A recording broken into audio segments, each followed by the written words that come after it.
Alkitab itu tidak valid. Artinya sebagian besar itu tulisan manusia. Surat Paulus, dan surat Paulus. Bisa kita lihat pada judul di sini nih. Nah, kalau dalam kita umat Islam itu ini disebut kitab hadis, tapi hadis mungkar. Tidak bisa dipakai ini dibuang. Kalau kita di Islam ini dibuang, tidak dipakai sama sekali. Pendeta tidak mampu menunjukkan kepada saya dalil yang bisa membenarkan bahwa Alkitab ini adalah asli. Kemudian ada bukti yang paling konkret, teman-teman orang Kristen pasti tahu, itu kisah di Bukit Golgota. Di Bukit Golgota itu, Yesus itu berjarak kurang lebih 150 meter atau kurang lebih 100 meter dari murid-muridnya yang ada di bawah kaki gunung Golgota. Semua tentara sudah pada mati. Sehingga Yesus berseru kepada Allah, "Ya Allahku, Allahku, mengapa engkau meninggalkan aku?" Siapa yang menyaksikan kematian Yesus saat itu, kemudian menuliskan dalam kitab bahwa Yesus berkata seperti itu, tidak ada yang bisa menyaksikan. Nah, sehingga saya sampaikan bahwa ini kitab hanya dikarang.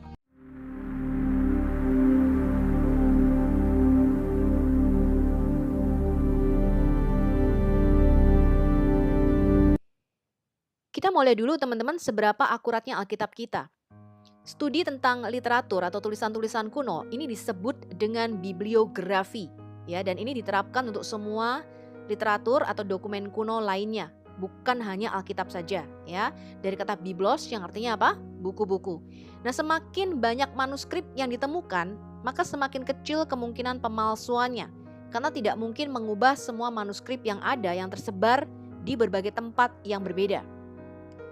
Karena orang zaman dulu itu kan tidak ada mesin cetak atau mesin fotokopi, ya, jadi mereka menyalinnya dengan tulisan tangan. Nah, kemudian seberapa dekat jaraknya antara waktu manuskrip yang paling tua disalin dari autografanya atau dari naskah aslinya, semakin dekat waktunya itu maka semakin dapat dipercaya manuskrip ini. Misalnya nih, tulisan Plinius Tua atau Plinius the Elder ini adalah ayahnya dari Plinius the Younger, ya, yang kemarin kita sudah belajar di video saya sebelumnya. Manuskrip yang paling tua, ya, jadi kopian dari tulisan Plinius the Elder itu berjarak 750 tahun dari naskah aslinya. Kemudian tulisan Caesar mengenai The Gallic War atau Perang Gallic, dari autografnya ke manuskrip yang paling tua itu jarak penyalinannya 950 tahun. Kemudian tulisan-tulisan Plato, teman-teman. Kopiannya itu disalin 1300 tahun kemudian. Wow, jaraknya jauh banget ya. Kemudian tulisan Aristoteles itu disalin 1400 tahun kemudian. Tulisan Sophocles itu disalin 1400 tahun, ya, dari autografanya. Euripides itu 1500 tahun. Catullus itu jaraknya 1600 tahun dari autografanya. Manuskrip Alkitab kapan, teman-teman? Yang paling tua itu berjarak kurang lebih 50 tahun. Bahkan, ya, bisa lebih dekat dari itu. Kalau kitab Wahyu itu ditulis kira-kira akhir tahun 90-an, ya. Begitu juga dengan Injil Rasul Yohanes itu kira-kira 80-an sekian lah, ya. Tahun 125, 130 itu sudah ditemukan salinannya. Jadi hanya berjarak berapa tuh, nggak sampai 50 tahun. Sudah ada manuskripnya, teman-teman. Nah, sekarang kita lihat keakuratan daripada Alkitab kita.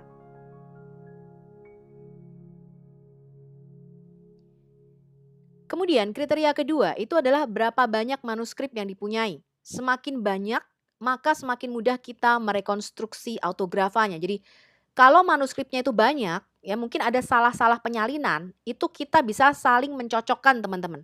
Oh, ternyata yang benar adalah manuskrip yang ini. Kemarin kita sudah melihat perbandingannya, ya. Misalnya nih, Taurat Samaria menulisnya Gunung Gerizim.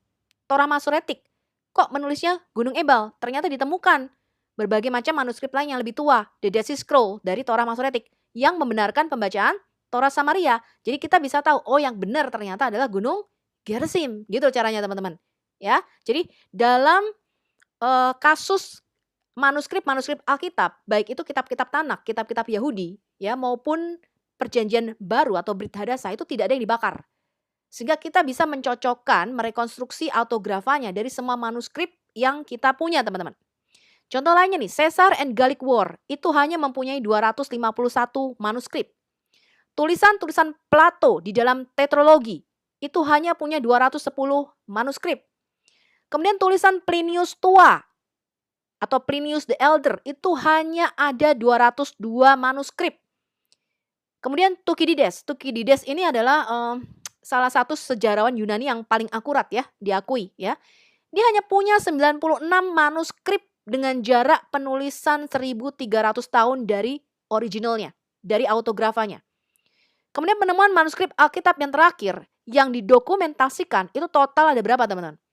66.462 manuskrip. Ya, ini yang sudah ditemukan dan ini masih terus berlanjut, teman-teman. Ya. Ditemukan berupa manuskrip ataupun gulungan-gulungan. Ya, belum berupa kodeks ya. Manuskrip kedua, juara keduanya nih ya, yang terbanyak yang disalin itu adalah Iliad, karangan atau tulisan Homer. Berapa manuskrip yang dia punya? 1.800.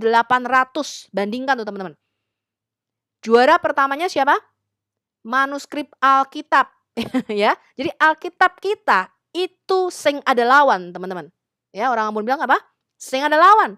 Kenapa? Karena jarak antara juara pertama sampai juara kedua itu beda jauh.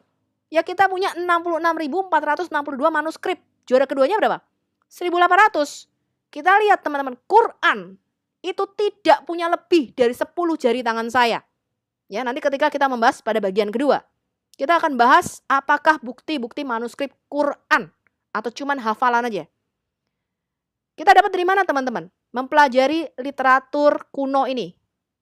Referensinya kalau Anda mau cek ya, Anda bisa cek bukunya Josh McDowell.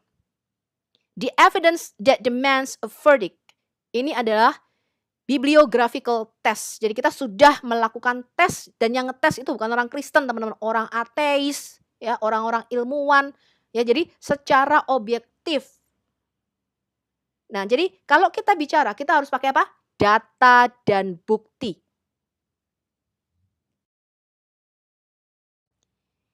Kita mau lihat dulu penulisan kitab-kitab Perjanjian Baru, teman-teman. Penyalinan kitab-kitab Perjanjian Baru itu tidak dilakukan oleh ahli-ahli Alkitab. Ya, jadi beda dengan Perjanjian Lama. Kalau kitab Tanak kemarin di bab 10, Anda lihat lagi video saya yang ke-10, saya sudah menjelaskan teman-teman, yang menyalin itu adalah kaum sofer, jadi orang-orang yang terlatih. Kemudian diteruskan oleh Imam Ezra. Imam Ezra membuat aturan yang sangat ketat di dalam penyalinan Taurat. Ya, kulit binatang yang dipakai perkamennya harus bersih. Ya, harus binatang yang halal, tohir gitu ya teman-teman ya. Kemudian apa? Setiap kali ketemu mau nulis nama Yahweh atau Yod-Heh-Vav-He, tetragramaton, mereka harus apa? Mandi, tintanya harus dicuci lagi. Kemudian aturan lagi nih, satu kolom, ya satu halaman, itu tidak boleh kurang dari 48 baris dan tidak boleh lebih dari 60 baris. Kemudian apa lagi? Itu harus dihitung teman-teman barisnya, karena huruf Ibrani, yaitu Alef misalnya, itu mewakili angka di belakangnya, yaitu apa? Angka 1. Jadi yang kita sebut dengan gematria. Jadi mereka menghitung teman-teman. Oh, baris ini kalau dijumlahkan totalnya harus gini. Baris kedua harus gini. Itu per baris dihitung teman-teman. Ya, mereka harus menghitung 152.402 huruf. Itu harus sampai di Imamat 11 ayat 42. Dari Imamat 11 ayat 42 itu dihitung lagi teman-teman. Harus 152.402 huruf. Sampai kitab Ulangan yang terakhir, teman-teman. Ya, jadi itu mereka sudah ada kode-kodenya, ya, aturan-aturan yang begitu ketat, ya. Kemudian aturan-aturan dari Imam Ezra ini diteruskan oleh kaum Masorah, ya, kaum Masoretik. Nah, itu pun masih ada salah-salahnya, ya kan? Makanya kita bisa bandingkan dengan beberapa manuskrip yang ada. Nah, kalau Alkitab Perjanjian Baru itu kebanyakan adalah kaum awam yang menyalinya untuk kepentingan pribadi. Jadi misalnya surat Rasul Paulus, ya, cuman satu. Nah, jemaat yang lain mau pinjem dong, aku salin jadi supaya aku juga punya kopiannya. Nah, mereka menyalinya tuh kadang-kadang di gua-gua katakom, teman-teman. Ya, gua-gua katakom itu adalah gua tempat kuburan. Jadi kalau orang zaman dulu kan dikuburnya di kubur batu tuh, ya. Karena apa? Menghindari penganiayaan. Ya, jadi pembakaran manuskrip itu tidak pernah terjadi di dalam sejarah Alkitab. Yang membakar itu adalah orang Romawi, teman-teman. Jadi kalau ketahuan mereka punya salin itu mereka ngumpet-ngumpet, ya, ngumpet-ngumpet supaya nggak ketahuan kalau mereka apa? Menyalin Injil, menyalin surat-surat para rasul, ya. Perjanjian baru nih teman-teman ya, kita itu mempunyai 5.838 manuskrip dan potongan papirus dalam bahasa Yunani ya. Ini baru bahasa Yunani saja. Nah, bahasa Yunani agak beda sama bahasa Ibrani. Jelas A, I, U, E, O-nya ya. Kemudian ada 10.000 lebih itu di dalam bahasa Latin Vulgate ya. Dan 9.300 itu macam-macam teman-teman. Ada bahasa Syria, Slavik, Gotik, Etipik, Koptik, Armenian ya. Nah, total manuskrip perjanjian baru itu kita punya 24.362 manuskrip yang kita bisa banding-bandingkan untuk merekonstruksi autografanya kitab Injil dan perjanjian baru. Penemuan terbaru, total seluruh manuskrip perjanjian lama, Tanak dan Brit Hadasa adalah 66.462 manuskrip.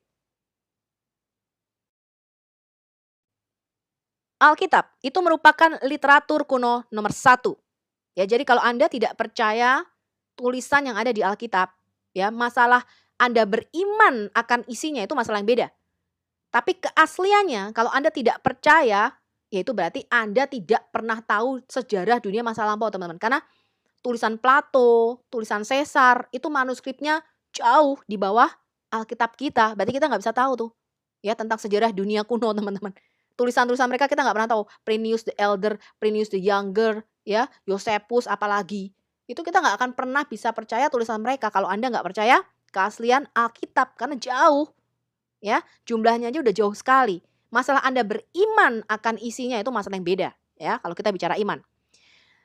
Bahkan meskipun jika semua manuskrip itu hilang, kita ini mempunyai kutipan bapak-bapak gereja mula-mula, teman-teman. Ya, jadi tulisan Hippolytus, tulisan Irenaeus, tulisan Polikarpus, ya, murid-murid para rasul itu masih ada, teman-teman. Nah, bapak-bapak gereja kita itu mengutip ayat-ayat yang ada di dalam Injil maupun surat-surat Rasul Petrus, Rasul Paulus maupun Rasul Yohanes. Total ada 86.489 kutipan. Ini lebih dari 1 juta kata. Jadi kalau kita nggak punya semua manuskrip tadi ya, 66.400 something itu nggak ada, hilang nih, dibakar semua.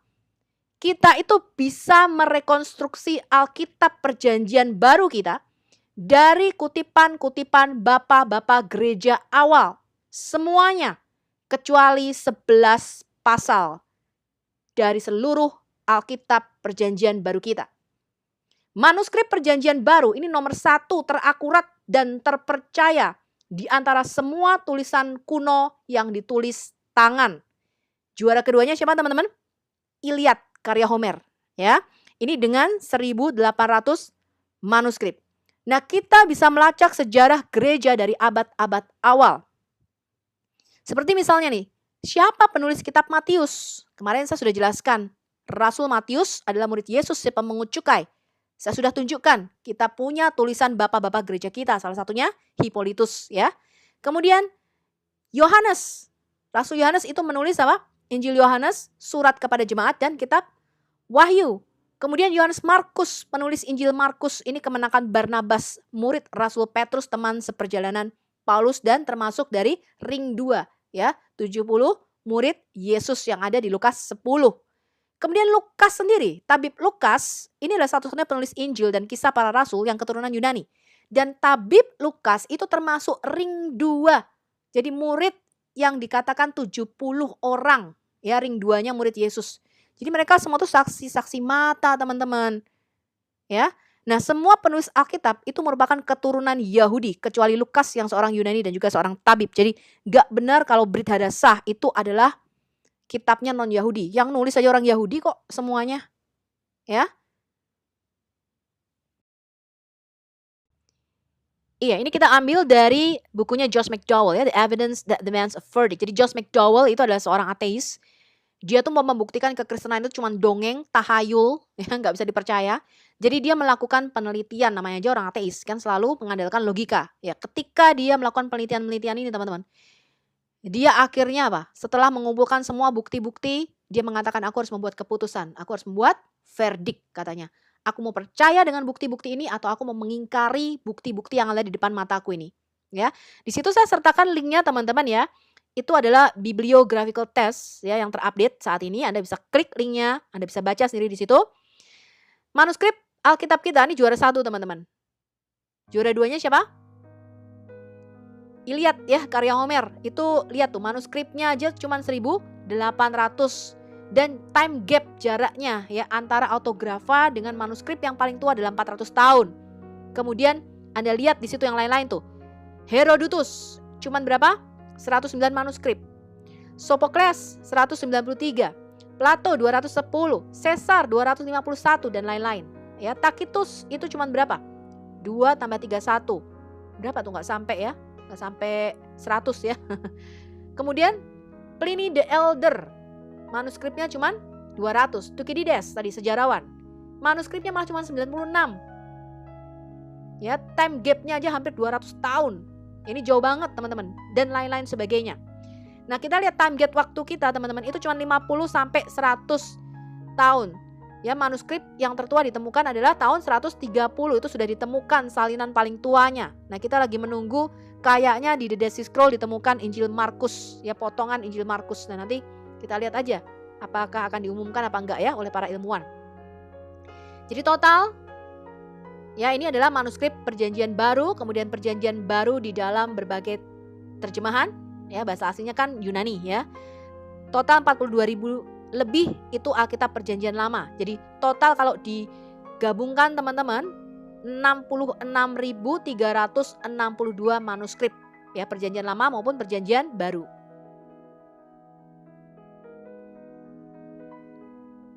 Ini adalah perbandingan antara Alkitab versus manuskrip kuno lainnya teman-teman. Jadi kalau manuskrip itu ditumpuk, disusun ya, rata-rata manuskrip kuno itu cuma tingginya 1,2 meter.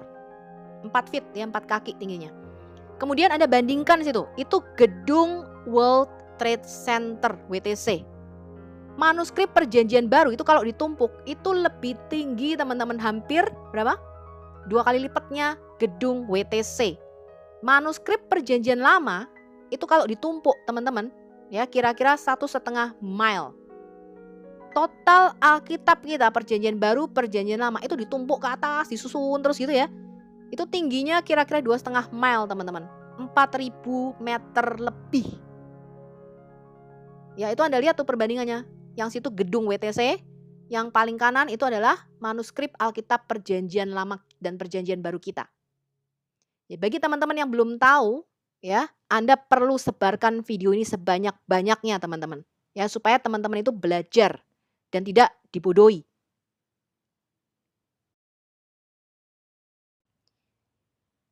Jadi dari mana Alkitab kita ini dibentuk teman-teman? Cara penyalinan manuskrip.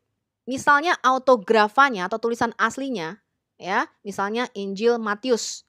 Matius itu menulis demikian teman-teman. Kasihilah musuhmu dan berdoalah bagi mereka yang menganiaya kamu. Ini kata-kata Yesus, ya. Autograf atau tulisan asli yang ditulis Matius itu sudah rusak karena waktu kita udah nggak punya. Tetapi kita mempunyai manuskrip yang jumlahnya ribuan tadi loh teman-teman. Misalnya nih, manuskrip pertama itu juga rusak. Kasihilah M terus hurufnya hilang dan B hilang bagi mereka yang hilang gitu ya. Tapi ditemukan manuskrip lainnya teman-teman. Kasihlah musuhmu dan B hilang bagi hilang yang menganiaya kamu. Oh, kita tahu. M-nya tadi terusannya kira-kira kata-katanya apa? Kasihlah musuhmu. Ya, sama seperti kemarin kita merekonstruksi kitab Samuel dan kitab Raja-Raja. Kemudian ditemukan manuskrip lainnya. K hilang rusak nih musuhmu dan berdoalah bagi rusak lagi nih yang belakang. Tapi kita sudah menemukan satu potongan lagi. Kemudian ditemukan lagi manuskrip keempat. K hilang musuhmu dan berdoalah bagi mereka hilang semua. Tapi kita dari keempat manuskrip ini kita bisa merekonstruksi kata-kata Yesus ini. Oh, berarti autografanya itu mau menulis kasihlah musuhmu dan berdoalah bagi mereka yang menganiaya kamu. Gitu caranya teman-teman, ya. Jadi bagaimana kita merekonstruksi manuskrip Alkitab kita teman-teman. Kalau manuskrip tadi hilang, ya 66.000 yang tingginya melebihi gedung WTC tadi, kita itu masih mempunyai catatan bapak-bapak gereja awal kita seperti Polikarpus, Uskup Smyrna, ini adalah murid langsung dari Rasul Yohanes. Kemudian Ignatius dari Antiok, Uskup Antiok, ini muridnya Rasul Yohanes. Irenaeus, Uskup Prancis, ini murid Polikarpus. Clement dari Alexandria, Tertullian dan Origen, juga bapak-bapak gereja lainnya. Nah, kita bisa merekonstruksi dari catatan mereka. Kemudian Injil-Injil itu ditulis oleh saksi-saksi mata dan mengumpulkan catatan dari para saksi mata. Ya, contohnya Injil Lukas. Dengan ditemukannya lebih banyak manuskrip Perjanjian Baru, maka Alkitab kita yang sekarang ini sudah intact, tidak berubah. Ya, dan kita bisa merekonstruksi autografanya 99%. Ini Perjanjian Baru ya, yang saya katakan. Hanya 1% kalimat yang masih diragukan apakah termasuk autografnya atau hanya komentar penyalinya, catatan tambahan ya atau glosarinya. Karena kalau orang dulu kan nggak ada stabilo ya teman-teman ya. Jadi antara komentar, glosari, catatan tambahan atau penafsirannya itu sama naskah aslinya tuh nggak bisa dibedakan. Jadi kalau satunya salah yang nyalin juga pokoknya disalin semua apa adanya gitu ya. Nah, di dalam Alkitab terjemahan bahasa Indonesia, kalimat yang misalnya tidak ada di dalam manuskrip yang lebih tua itu dimasukkan di dalam tanda kurung. Jadi kalau Anda baca Alkitab LAI kita, ada kalimat-kalimat yang dikasih kurung, itu artinya di manuskrip yang lebih tua nggak ada, tapi di manuskrip lainnya ditemukan gitu teman-teman ya. Misalnya tambahan pada doa Bapa kami, dan engkaulah yang punya kerajaan surga dari sekarang sampai selama-lamanya, itu di manuskrip satunya ada, di manuskrip lainnya nggak ada ya. Jadi misalnya ada 3 kesaksian yang memberi kesaksian di surga, Bapa, Firman, dan Roh Kudus. Dikasih dalam kurung, ketiganya adalah 1. Nah, dalam kurungnya ini di beberapa manuskrip ada, di manuskrip lainnya nggak ada. Gitu teman-teman ya. Nah, ini yang dinamakan textual criticism atau studi tentang kritik teks. Ini sudah dilakukan oleh Alkitab. Alkitab lolos. Bagaimana dengan Quran?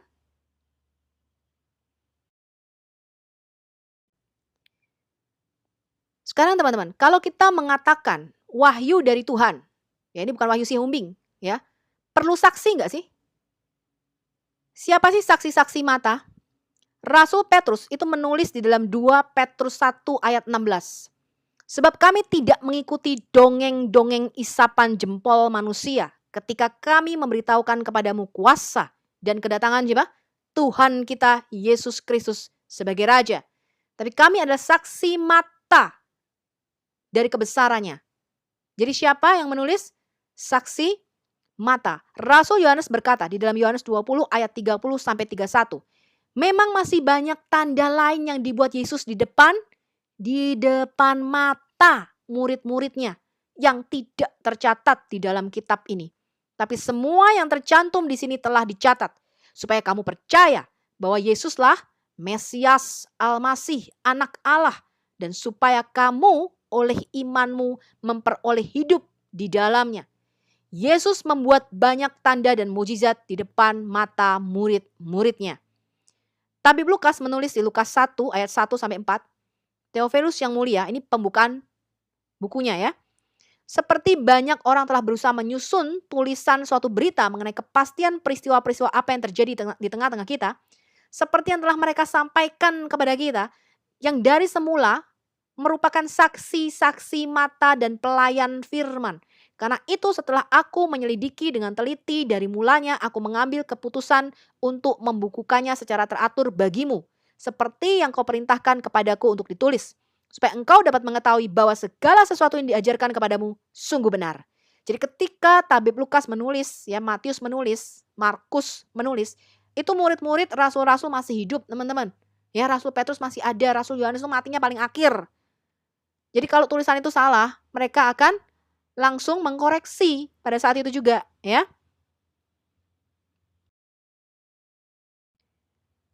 Kemudian saksi-saksi mata di luar para rasul. Di Kisah Rasul 2 ayat 22 sampai 24.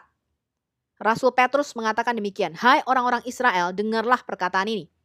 Yang aku maksudkan ialah Yesus dari Nazaret, seorang yang telah ditentukan Allah dan yang dinyatakan kepadamu dengan kekuatan dan mujizat dan tanda-tanda yang dilakukan oleh Allah dengan perantaraan Dia di tengah-tengah kamu seperti yang kamu tahu." Jadi Rasul Petrus itu berdiri di tengah ribuan orang dan dia berkata, Yesus ini loh yang melakukan kuasa, mujizat, tanda-tanda di depan matamu.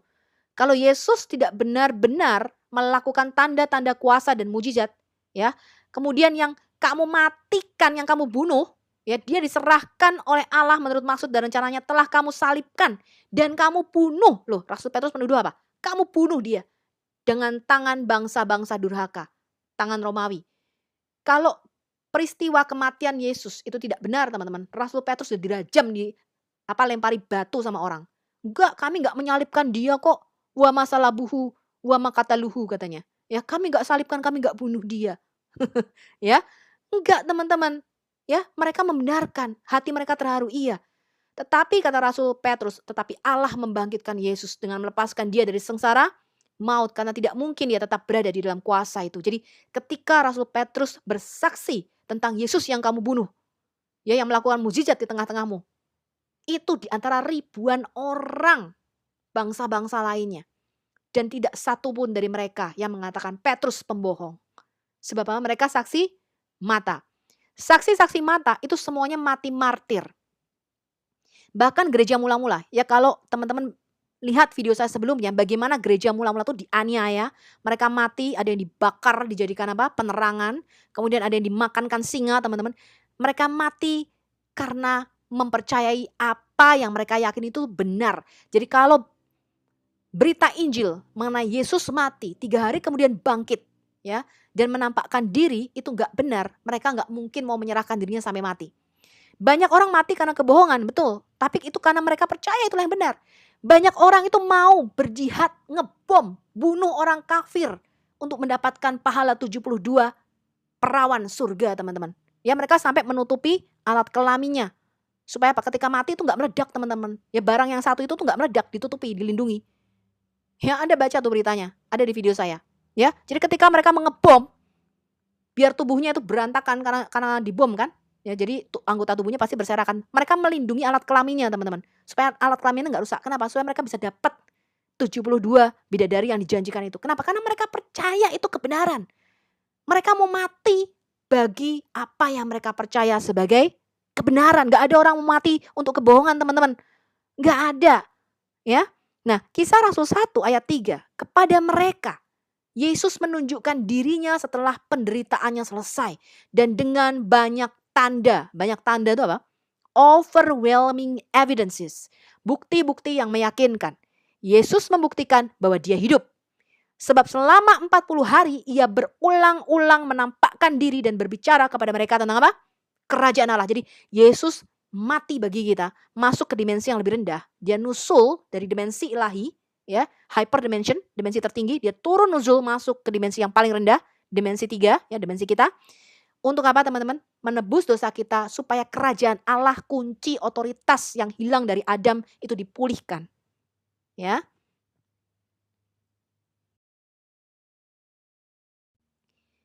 Jadi dasar iman Kristen itu bukan dongeng. Ya, bukan dongeng, bukan iman yang buta. Kita mempunyai solid evidence, dasar yang kuat. Berdasarkan apa, teman-teman? Saksi-saksi mata, eyewitnesses, evidences, pembuktian, signs and wonders, tanda-tanda dan mujizat. Hal ini berbeda dengan klaim Quran. Ya, Quran mengklaim firman Allah itu eternal, tidak berubah, kekal, ada di lauh mahfudz, ya, dengan umul kitab. Jadi Quran itu mempunyai ibu, teman-teman. Namanya ibu dari segala kitab, ya. Umul kitab namanya. Ya, jadi kalau Yesus itu punya bapa di surga, Yesus sang firman itu punya bapa di surga. Quran sang firman itu punya ibu di surga, teman-teman. Namanya umul kitab. Ya. Quran mengklaim dia merupakan firman Allah yang kekal, diturunkan, tidak berubah, tanpa campur tangan manusia, didiktekan, diklaim oleh Muhammad sendiri tanpa saksi dan tanpa mujizat dan tanda-tanda. Jadi kesaksian dan nubuatan para nabi itu tidak boleh saling bertentangan satu sama lain. Makanya saya mengatakan apa?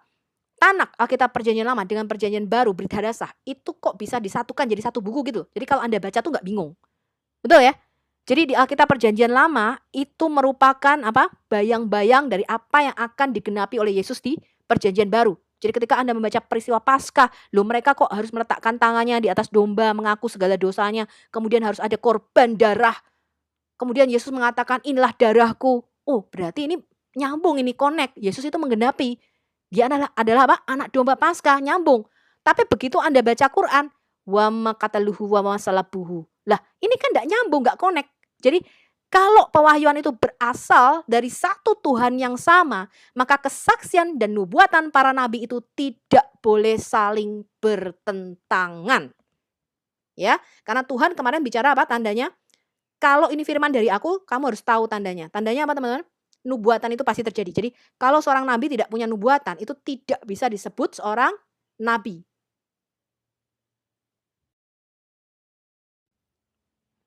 Lalu siapa pribadi di balik penulisan Alkitab, teman-teman? Kalau Quran tadi sumbernya satu ya, dari Muhammad ya, dicatat sama para pengikutnya. Kalau Alkitab enggak begitu, teman-teman. Yang nulis itu 40 orang lebih ya. Mungkin juga ada yang mengeditnya, kita nggak tahu ya, mungkin jadi kitab Samuel mungkin juga bukan satu ya.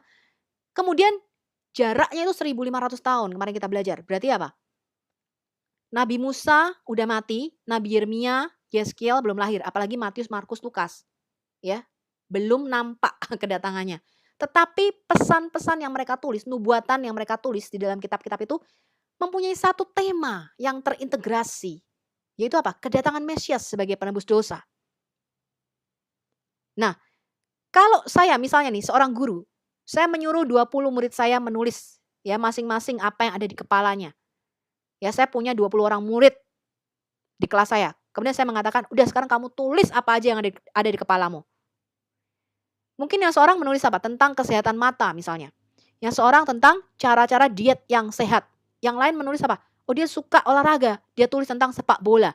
Nah, kalau semua buku ini disatukan, dijadikan satu buku dan langsung dicetak, maka buku ini akan menjadi buku yang membingungkan pembacanya. Iya apa enggak? Padahal itu hidup pada waktu yang sama, tapi tidak saling komunikasi. Ya teman-teman ya. Ya kan? Suka-suka dia nggak boleh ngobrol nih, kamu nulisnya tentang apa ya? Aku nulisnya enggak, pokoknya suka-suka kamu tulis aja sendiri. Dijadikan satu buku, pembacanya bingung nih. Loh, baru bicara masalah jantung kok. Yang kedua bicara masalah diet, apa hubungannya di jantung sama diet? Terus habis itu dia bicara tentang sepak bola. Ya. Nah, tapi jika saya menyuruh ke-20 murid saya itu, misalnya nih, si A, kamu tulis bab 1 ya, kamu tulis mengenai kesehatan mata. Si B, kamu tulis bab 2, kamu tulis mengenai kesehatan mulut. Si C, kamu tulis bab 3, kamu tulis mengenai kesehatan ginjal. Maka ketika saya mengeditnya, ya saya editornya nih, ketika dijadikan satu, akan terbentuk satu buku yang sinkron dan runtut, urut. Jadi nggak membingungkan, tidak tohu vavohu teman-teman, kacau balau. Ya. Nah, bagaimana dengan Alkitab? Alkitab tadi berapa penulisnya? 40 orang penulis, tidak hidup sejaman, 1500 tahun rentang waktu penulisannya. Di tempat yang berbeda. Di mana? Di 3 benua, Asia, Afrika, Eropa. Nulisnya aja tempatnya nggak sama. Tetapi ketika dijadikan satu oleh siapa? Anseh Knesset Hagedolah, ya perjanjian lama, mempunyai tema yang sama dan tidak bertentangan. Ini kan luar biasa teman-teman. Tapi kalau yang nulis itu satu orang, kemudian bab 1 dia nulis tentang apa, bab 2 dia nulisnya beda, bab 3 dia nulisnya beda lagi, curiga nggak Anda? Bingung kan? Paling yang nulis cuma satu orang nih. Nah, kalau demikian pasti ada satu pribadi yang menguasai pikiran masing-masing penulis. Ini yang kita sebut dengan diinspirasikan oleh Roh Kudus. Jadi bukan didiktekan ada malaikat Jibril turun, enggak. Ini yang namanya inspiration by the Spirit, teman-teman. Dan itu tidak menghilangkan ciri khas penulisnya. Ngerti ya maksud saya ya? Jadi kita itu bukan robot, teman-teman. Nah, jika untuk kasus persinahan di dalam Quran itu dibutuhkan 4 orang saksi, apalagi untuk turunnya wahyu dari Tuhan yang sejati. Sekarang kita lihat perlunya kesaksian, itu menguatkan atau meneguhkan suatu nubuatan. Yohanes 8 ayat 17. Yesus berkata demikian, dan dalam kitab Tauratmu ada tertulis bahwa kesaksian 2 orang adalah sah. Jadi kalau misalnya ada 1 orang nuduh, kamu ini mencuri, tapi gak ada saksinya teman-teman. Lalu bagaimana nih kita bisa percaya? Ya enggak mungkin kan, harus ada saksi-saksinya untuk apa? Menetapkan suatu perkara. Dan kitab Taurat berkata apa? Harus minimal ada 2. Kalau enggak 2 enggak sah. Ya. Nah, di Yesaya 44 ayat 6 sampai 8, ini firman Yahweh sendiri. Raja dan penebus Israel, Yahweh semesta alam. Akulah yang terdahulu dan akulah yang terkemudian. Artinya akulah yang awal dan akulah yang akhir. Ya, tidak ada ilah selain daripada aku. Siapakah seperti aku? Biarlah ia menyerukannya, biarlah ia memberitahukannya dan membentangkannya di hadapanku. Siapakah yang mengabarkan dari dahulu kala hal-hal yang akan datang? Jadi siapa yang bisa bernubuat? Hanya Tuhan. Tuhan itu nabi sejati, ya.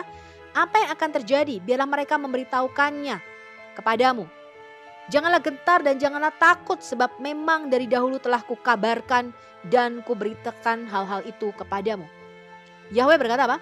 Kamulah saksi-saksiku. Adakah ilah selain daripada aku? Tidak ada gunung batu yang lain, tidak ada ku kenal.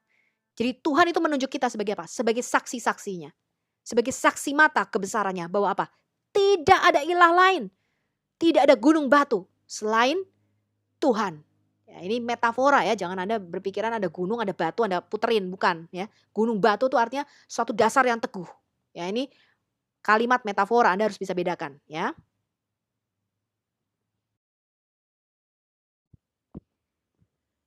Tulisan Alkitab itu kita percaya diinspirasikan oleh Roh Kudus. Apa maksudnya diinspirasikan? 2 Timotius 3 ayat 16. All scriptures, segala tulisan atau kitab-kitab suci itu diilhamkan, inspired by God. Ya. Memang bermanfaat untuk mengajar, untuk menyatakan kesalahan, untuk memperbaiki kelakuan dan untuk mendidik orang dalam kebenaran. Diilhamkan atau inspire itu namanya theopneustos atau dinafaskan oleh Allah. Jadi seluruh kitab suci itu dihembusi, diilhami oleh Roh Kudus. Nah, Roh Kudus ini adalah pribadi ketiga ya di dalam Allah sendiri yang diasosiasikan dengan apa? Pemberi kehidupan atau hembusan nafas. Jadi semua yang berkaitan dengan ruah itu selalu berkaitan dengan apa? Angin, berkaitan dengan huruf kelima hei ya dalam bahasa Ibrani, dan selalu berkaitan dengan hembusan nafas. Maka Tuhan meniupkan nafas hidup ke dalam lubang hidung Adam. Ketika Yesus belum terangkat ke surga, dia menampakkan diri kepada para muridnya. Yesus berkata apa? Terimalah Roh Kudus. Lalu Yesus menghembusi mereka ya dengan nafasnya. Jadi Roh Kudus itu adalah hayat ilahi, nafas ilahi, hidup ilahi. Roh itu kekal. Jadi kalau Allah itu nggak punya roh, itu namanya is dead, ya mati. Di 2 Samuel 23 ayat 1 sampai 2. Inilah perkataan Daud yang terakhir, tutur kata Daud bin Isai dan tutur kata orang yang diangkat tinggi, orang yang diurapi Allah Yakub. Pemazmur yang disenangi di Israel. Dikatakan gini, ruah Yahweh, roh Tuhan berbicara dengan perantaraanku. Firman-Nya ada di lidahku. Jadi sekalipun kitab Mazmur itu ditulis oleh Daud, tapi jelas bahwa Roh Kudus yang mengilhamkan penulisan tersebut. Hal ini dikonfirmasi oleh Rasul Petrus di kitab Kisah Para Rasul.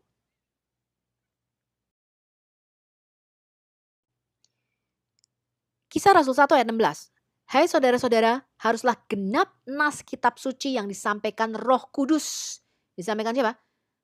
Roh Kudus. Jadi Roh Kudus itu adalah apa? Allah sendiri dengan perantaraan Daud. Tentang siapa? Tentang Yudas, pemimpin orang-orang yang menangkap Yesus itu. Jemaat mula-mula itu mengakui hal ini di Kisah Rasul 4 ayat 25. Dan oleh Roh Kudus dengan perantaraan hambamu Daud, Bapa kami engkau telah berfirman, mengapa rusuh bangsa-bangsa, mengapa suku-suku bangsa mereka-reka perkara yang sia-sia melawan Yahweh dan Mesiasnya. Ini Mazmur 2 ya yang dia kutip. Ya. Oleh siapa? Oleh Ruach HaKodes, Roh Kudus, yaitu Roh Allah sendiri. Paulus mengkonfirmasi ini di Kisah Rasul 28 ayat 25. Tetapi Paulus masih mengatakan perkataan yang satu ini. Tepatlah kitab firman yang disampaikan Roh Kudus kepada nenek moyang kita dengan perantaraan Nabi Yesaya. Ya, jadi firman dan roh itu gak bisa dipisahkan teman-teman. Yesus mengkonfirmasi hal ini di Injil Matius 22 ayat 43 sampai 44.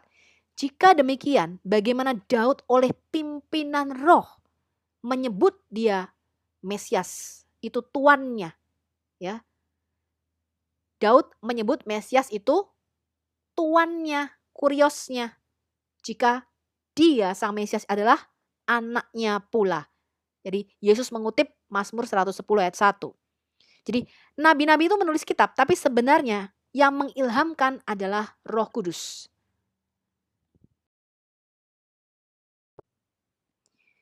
Roh Kudus itu adalah pribadi di balik penulisan Alkitab. Jadi penulis kitab Ibrani itu mengutip tulisan kitab Mazmur, Ibrani 3 ayat 7-8. Sebab itu seperti yang dikatakan Roh Kudus, pada hari ini jika kamu mendengar suaranya, jangan keraskan hatimu. Jadi mendengar suara Tuhan itu diasosiasikan, disamakan dengan mendengar suara Roh Kudus. Ya, seperti yang dikatakan Roh Kudus, maka kamu harus mendengarkan suara Tuhan. Dia mengutip Mazmur 95 ayat 7-8. Kemudian di Efesus 3 ayat 3-5 Paulus menulis, yaitu bagaimana rahasianya dinyatakan kepadaku dengan wahyu, seperti yang telah kutulis di atas dengan singkat. Ya, apabila kamu membacanya, kamu dapat mengetahui daripadanya pengertianku akan apa? Rahasia Kristus. Wahyu itu artinya sesuatu yang disingkapkan. Ya, pewahyuan itu artinya dibuka, teman-teman. Tadinya kamu tuh nggak ngerti, blank gitu ya. Kayak OA ya, kayak orang dongok nggak ngerti apa-apa, tiba-tiba kamu disingkapkan, dibukakan, ya. Akan apa? Rahasia Mesias. Tadinya tuh dia nggak ngerti kalau Mesias itu adalah anak domba Allah yang dijanjikan. Tadinya Rasul Paulus nggak ngerti kalau Mesias itu adalah apa? Yang ditulis oleh kitab nabi-nabi, ya, karena dia ahli Taurat, dia ahli kitab perjanjian lama. Makanya dia berkata apa? Setelah itu semuanya dibukakan baru aku ngerti rahasia Kristus. Yang pada zaman angkatan dahulu itu tidak diberikan kepada anak-anak manusia. Enggak semuanya ngerti. Tetapi yang sekarang dinyatakan di dalam Roh kepada rasul-rasul dan nabi-nabinya yang kudus. Ya, jadi kalau Roh Kudus ada di dalam kita, tiba-tiba kamu bisa ngerti aja mengenai nature atau triune God kita. Ya, tapi kalau untuk menjelaskannya itu memang susah, teman-teman. Kenapa? Karena Tuhan itu memang nggak ada duanya gitu loh. Ya, nggak bisa dijelaskan dengan kata-kata, nggak bisa didefinisikan Tuhan itu kayak apa. Nah, jadi nabi-nabi dan rasul-rasul itu menulis kitab, itu mendapat wahyu dari Roh Kudus. Kemudian di kitab Wahyu, Rasul Yohanes menulis kepada 7 jemaat, itu selalu diakhiri dengan kalimat, siapa bertelinga, hendaklah dia mendengar apa yang dikatakan apa? Roh kepada jemaat-jemaat. Ya. Kemudian Rasul Petrus menulis di 2 Petrus 1 ayat 21, sebab tidak pernah nubuat itu dihasilkan oleh kehendak manusia, tapi oleh dorongan Roh Kudus orang-orang berbicara atas nama Allah. Nah, semua nabi-nabi itu menulis kitab, tapi ada pribadi di balik penulisan itu. Roh Kudus memberikan wahyu, nubuatan, penglihatan-penglihatan. Roh Kudus ada di balik penulisan kitab-kitab suci tersebut.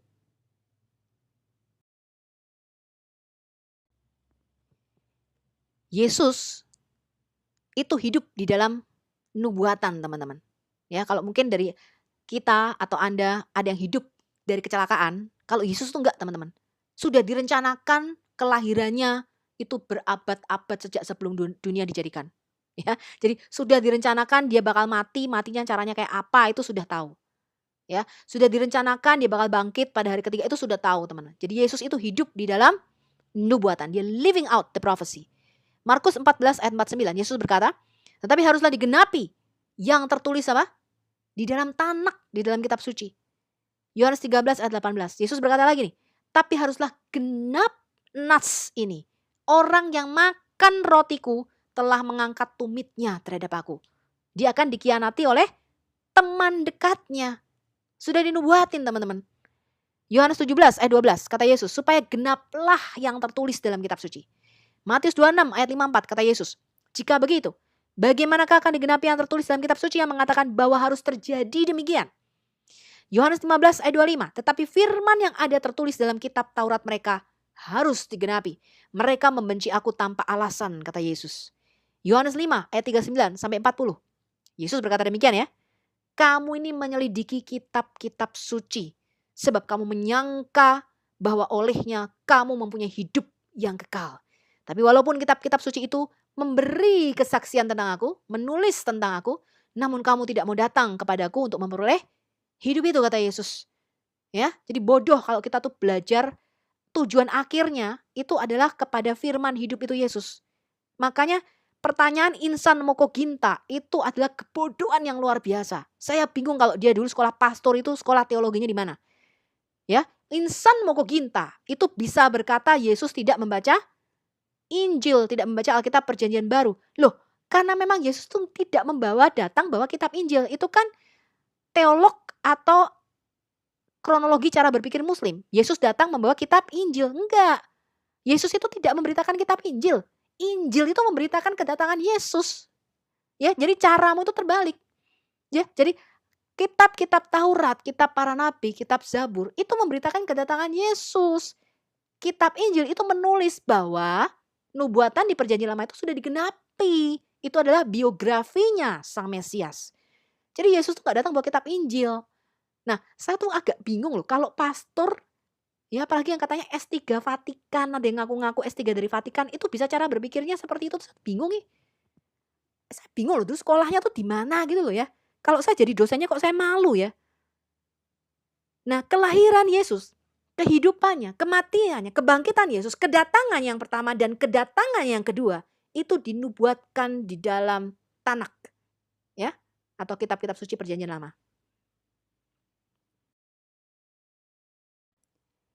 Jadi Yesus itu tidak datang membawa kitab Injil, teman-teman. Tapi Alkitab itu memberitakan kedatangan Yesus. Makanya Yesus itu tidak bisa disejajarkan dengan Muhammad, tetapi Yesus itu disejajarkan dengan Quran karena sama-sama Sang Firman. Orang Kristen percaya firman itu nuzul jadi manusia, Muslim percaya firman itu nuzul jadi kitab, jadi buku. Tanak itu memberitakan dengan detail siapa Sang Mesias. Ya, dari mana dia lahir? Oh, harus dari anak Daud, ya. Enggak boleh dari anaknya Pak Joko, enggak boleh. Harus dari jalur keturunan Raja Daud. Ya.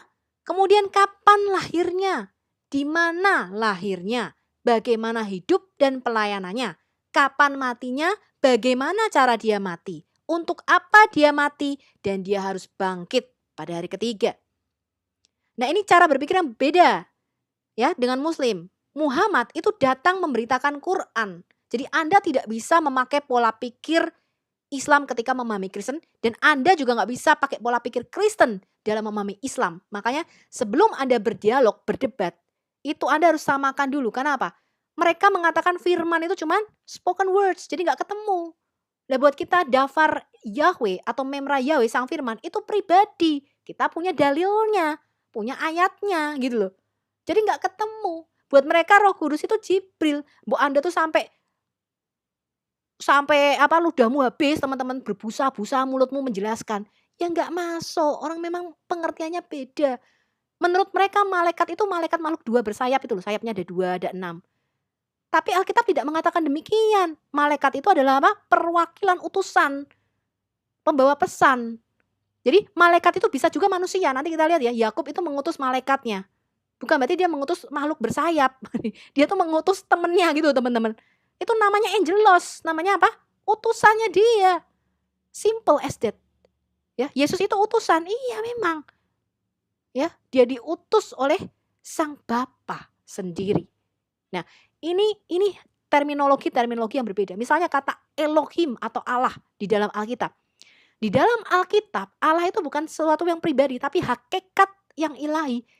Roh-roh jahat itu disebut Allah, ya, karena dia mempunyai kuasa di dalam dimensi roh-roh teritorial. Malaikat itu juga disebut Elohim, disebut Allah. Ya, tapi kalau kita menyebut Yahweh, kita menyebut apa? Al-Ilah.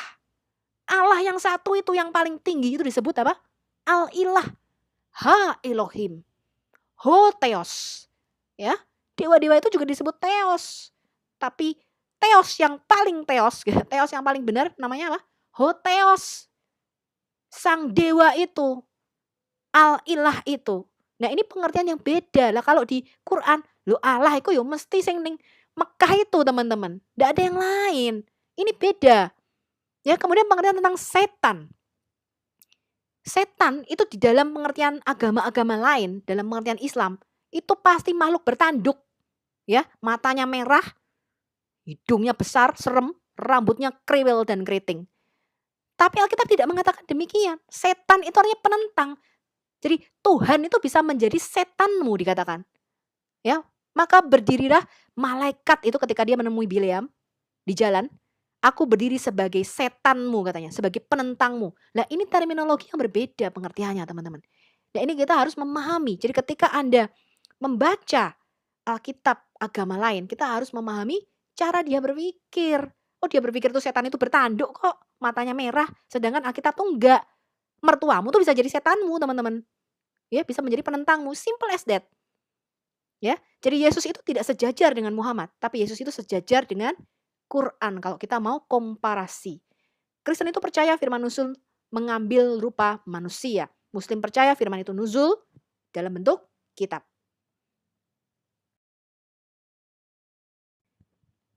Integritas Alkitab. Alkitab itu terdiri dari 66 buku. Ini saya ambil yang kanonnya sama dengan Kristen Protestan dan Yahudi. Ya, Yahudi pakai Alkitab Perjanjian Lama yang sama. Ditulis oleh 40 orang dalam rentang waktu penulisan 1500 tahun. Ini membuktikan dua hal. Yang pertama, mempunyai satu tema pesan yang sama, yang terintegrasi dan tersebar di dalam seluruh Alkitab. Yaitu apa? Tentang penebusan oleh Mesias yang akan datang ke dalam dunia. Yang kedua, diinspirasi pasti ya oleh sesuatu atau seseorang atau pribadi di luar dimensi ruang dan waktu kita. Karena mengetahui masa depan. Tuhan berkata apa? Dari mana kamu tahu Alkitab ini firman Tuhan? Dari mana? Fulfilled prophecies, nubuatan yang digenapi. Tuhan berkata apa? Hanya aku yang tahu masa depan. I declare the end from the beginning. Aku sudah memberitakan akhir segala sesuatu dari sejak permulaan, dari sejak awalnya. Disitulah kamu tahu bahwa bukan Allah lain yang berfirman. Hanya aku. Karena Tuhan itu hidup di luar dimensi ruang dan waktu yang kita sebut dengan apa? Hyperdimension atau dimensi roh. Ya, spiritual world yang kita sebut dengan kekekalan atau eternity. Nah, kita menemukan setiap angka, setiap nama tempat, setiap detail yang ada di Alkitab ada di situ deliberately, dengan disengaja. Bukan dengan kebetulan. Kita bisa membuktikan integritas Alkitab. Kita masuk dulu kanonisasi Alkitab Perjanjian Lama, teman-teman.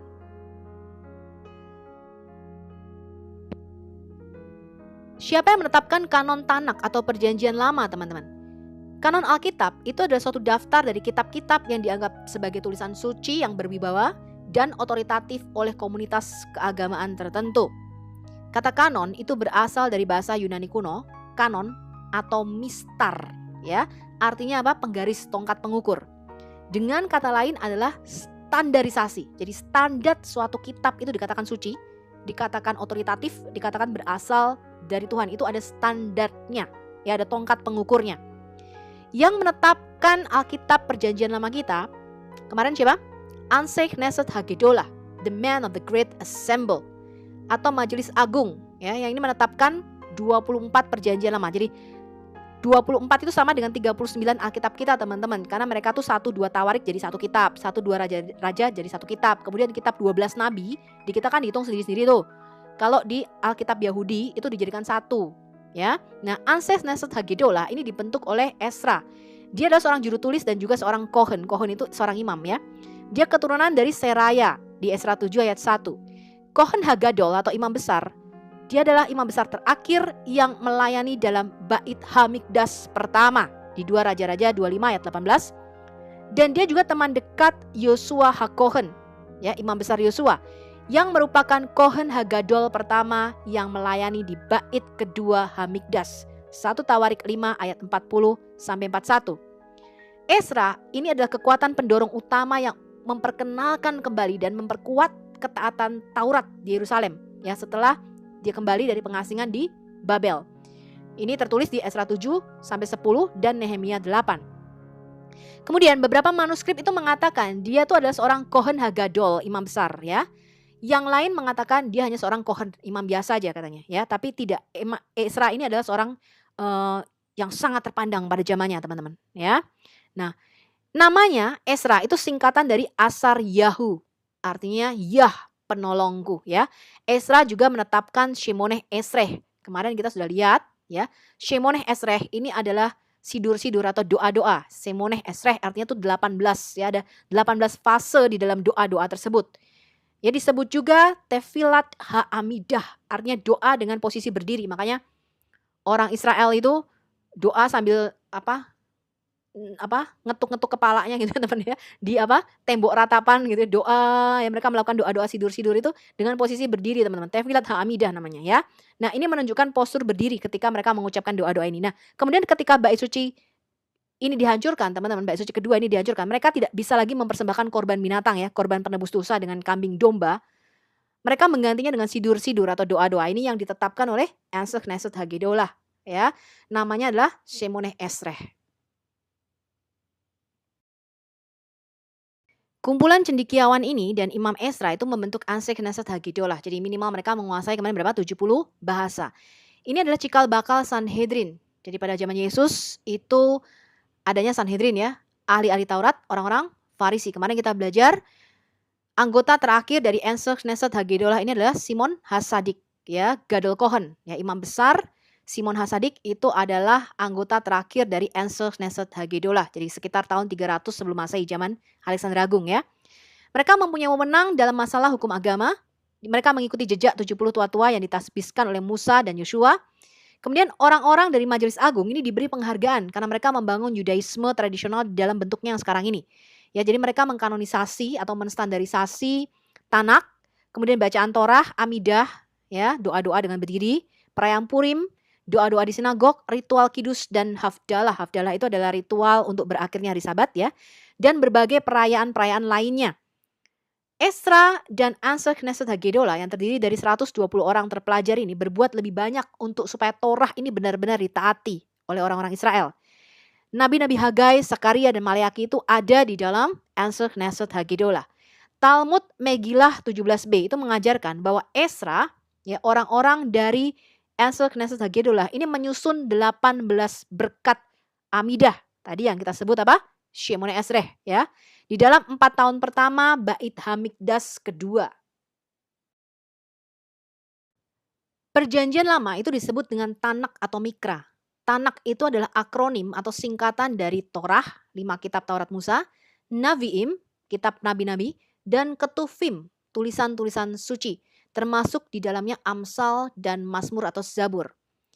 Menurut Talmud, Talmud ini komentar para rabi ya, banyak kandungan dari Tanak ini disusun oleh Anseh Knesset Hagedolah.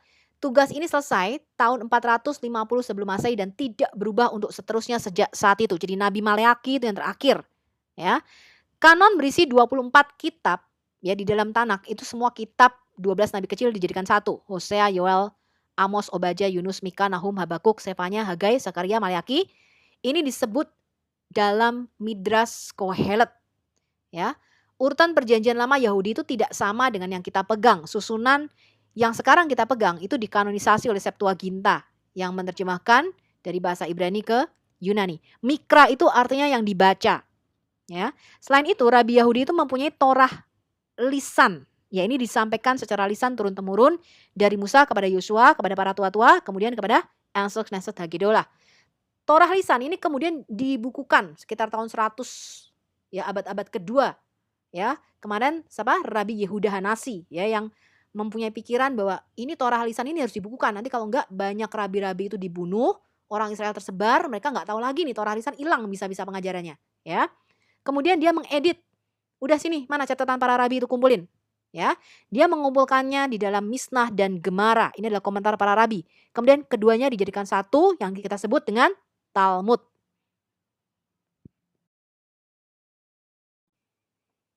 Kita lihat dulu teman-teman, Torah ya, ini disebut juga Pentateuch atau 5 kitab. Torat itu artinya pengajaran ya, kitab hukum. Kitab Torah Musa atau Pentateuch 5 kitab. Yang pertama adalah apa? Bereshit. Bereshit itu artinya in a beginning, pada awalnya ya. Tapi ini bukan awal penciptaan segala sesuatu ya teman-teman ya, karena langit ketiga yaitu dimensi roh itu tidak diceritakan. Ya, kitab Bereshit ini dimulai dengan penciptaan bumi, langit pertama dan langit kedua. Ya, langit ketiga bagaimana dia menciptakan surga dan malaikat-malaikatnya itu tidak diceritakan. Ya, ini kita sebut juga dengan kitab Kejadian atau Genesis ya. Shemot, Shem itu nama, Shemot nama-nama ya. Ini adalah kitab Keluaran atau Exodus bahasa Yunaninya ya. Jadi bahasa Inggris Exodus gitu ya. Vaikra, Vaikra itu dia memanggil. Jadi ini nama-nama kitab ini diambil dari tulisan pertama teman-teman. Ya, kitab Kejadian dimulai dengan kalimat Bereshit bara Elohim. Ya udah nama kitabnya Bereshit gitu ya. Kitab Keluaran diawali dengan Shemot. Ya udah kitab ini namanya Shemot gitu loh. Ya, Vaikra itu adalah kitab imamat di dalam kitab kita ya, Leviticus. Kemudian Bamidbar itu adalah padang gurun, kitab bilangan atau numbers. Kemudian Devarim, Devar itu artinya firman, ya Dafar, Dafar itu firman atau perkataan-perkataan ya. Devarim ini adalah kitab ulangan atau Deuteronomi.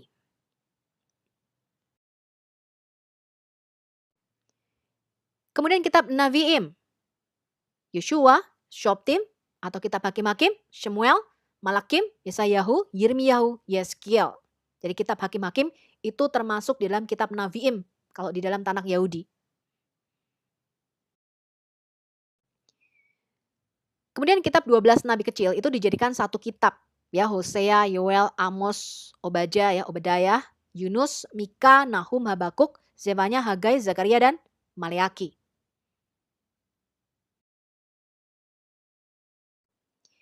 Kemudian Ketuvim atau tulisan suci secara kolektif. Ketiga kitab ini dikenal sebagai Sifrei Emet atau kitab kebenaran. Yaitu Tehilim, kitab puji-pujian yang kita sebut dengan Mazmur. Ya, kitab Mazmur itu disebut Tehilim. Mislei itu Amsal, Iov, kitab Ayub. Ya, ketiga kitab ini dinamakan Sifrei Emet. Secara kolektif dikenal sebagai Hames Megilot atau 5 gulungan. Kitab apa saja ini?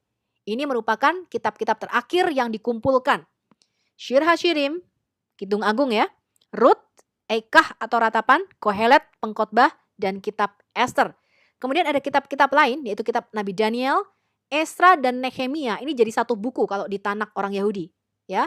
Kemudian Divrei Hayamim, ya itu kitab Tawarik. Kalau di kitab kita jadi 1 dan 2 Tawarik ya, Alef Bet Divrei Hayamim. Yang ditulis dalam bahasa Ibrani dan Aramaik itu adalah kitab Daniel dan Esra.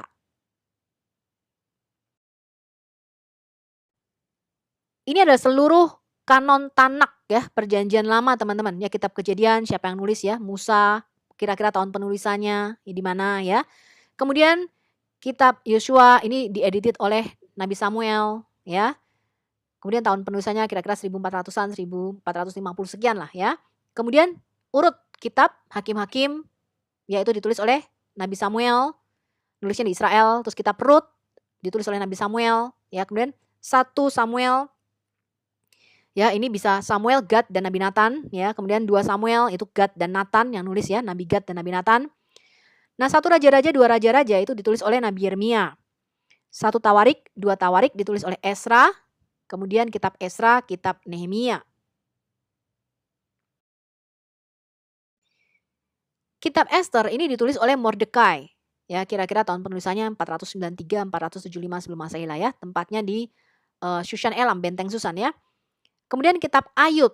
Ya, kitab Ayub ini ada yang mengatakan para ilmuwan 700 sebelum Masehi, 500 sebelum Masehi. Tetapi pasti ceritanya ini kira-kira tahun 1600-an. Ya, kemudian mungkin Musa ini mengedit catatan-catatan atau cerita lisan ini ya, kemudian dia menulisnya teman-teman. Ya, karena tradisi Yahudi mengatakan yang menulis kitab Ayub itu adalah Musa ya. Kemudian Mazmur, ini yang menulis bukan cuma Daud teman-teman ya, ada banyak. Kemudian Amsal, ini Salomo, Agur, dan Lemuel. Pengkhotbah itu ditulis oleh Salomo, Kidung Agung, Shir Hashirim. Kemudian kitab Yesaya, Yeremia, Yeskiel, Daniel, Hosea, Yoel, Amos, Obadiah, Yunus, Mika ya. Kemudian kitab Nahum, Habakuk, Zefanya, Hagai, Zakaria, dan Maleaki teman-teman. Kemudian dari kitab Maleaki, kitab terakhir ya di dalam Tanakh, sampai malaikat Gabriel memberi kabar gembira kepada Maria, itu jeda waktunya kurang lebih 400 tahun. Di mana masa ini tidak ada firman sama sekali. Ya, disinilah muncul kitab-kitab sejarah atau yang kita sebut dengan apokrifa, ya kitab yang disembunyikan. Kitab tambahan pada kitab Esther, Tobit, Yudit, Makabe, kitab Henok, kitab Yaser, ya yang disebut juga kitab-kitab sejarah, di mana tulisan ini tidak dihilangkan oleh Roh Kudus tetapi dimasukkan di dalam kanon kedua atau Deuterokanonika. Kemudian tahun 270 sebelum Masehi, Tanakh ini diterjemahkan ke dalam bahasa Yunani yang kita sebut dengan Septuaginta. Lalu penulis kitab Mazmur teman-teman. Kalau di dalam Quran itu dikatakan Allah itu menurunkan kitab Zabur atau Mazmur kepada Nabi Daud. Itu tidak sesuai dengan fakta sejarah. Mazmur-Mazmur itu dikumpulkan selama lebih kurang 1000 tahun. Disumbang oleh lebih dari 12 orang penulis. Ya, penulisannya itu dimulai tahun 1400 sebelum Masehi. Kurang lebih 73 Mazmur ditulis oleh Daud, 2 oleh Salomo, 12 itu dari Asaf, seorang pemimpin ya, Bani Lewi, pemimpin paduan suaranya Daud, 12 dari keluarga Korah ya. Kemudian sebagian besar Mazmur Asaf ini menunjukkan masa sudah zaman Daud ya, dan mungkin ditulis oleh keturunan Asaf yang diangkat untuk melayani bait suci Tuhan ya. 1 Tawarik 25 ayat 1 dan 2. Kemudian Heman dan Etam ini pemusik istana, masing-masing menyumbang sebuah mazmur. Kemudian 3 dari Nabi Yesaya, 2 dari Nabi Yeremia, dan ketiga yang terakhir dari Hagai dan Nabi Zakaria. Sedangkan 48 mazmur itu tidak disebutkan nama penulisnya. Kebanyakan penulis mazmur ini adalah pemusik, mereka mengarang kata-kata dan juga lagunya. Gubahan musik dari nyanyian ini itu dapat dimengerti dengan lebih baik jika kita mengerti cara orang Lewi mengatur musik dan paduan suaranya.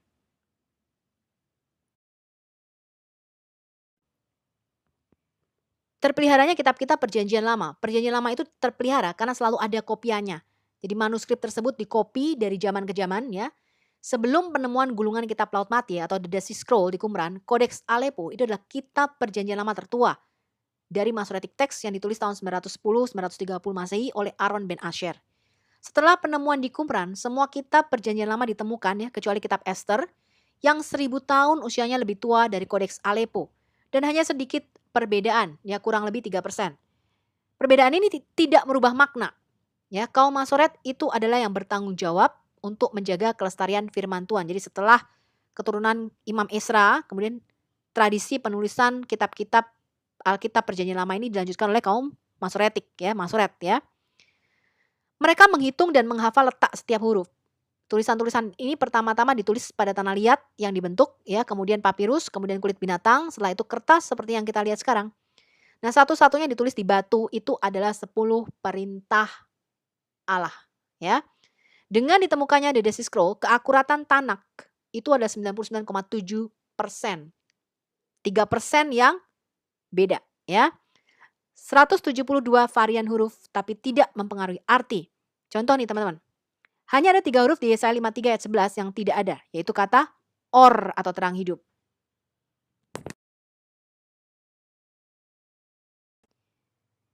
Sekarang kita melihat teman-teman, adakah kitab yang non-kanonik? Ya, tidak termasuk di dalam kanon Alkitab kita.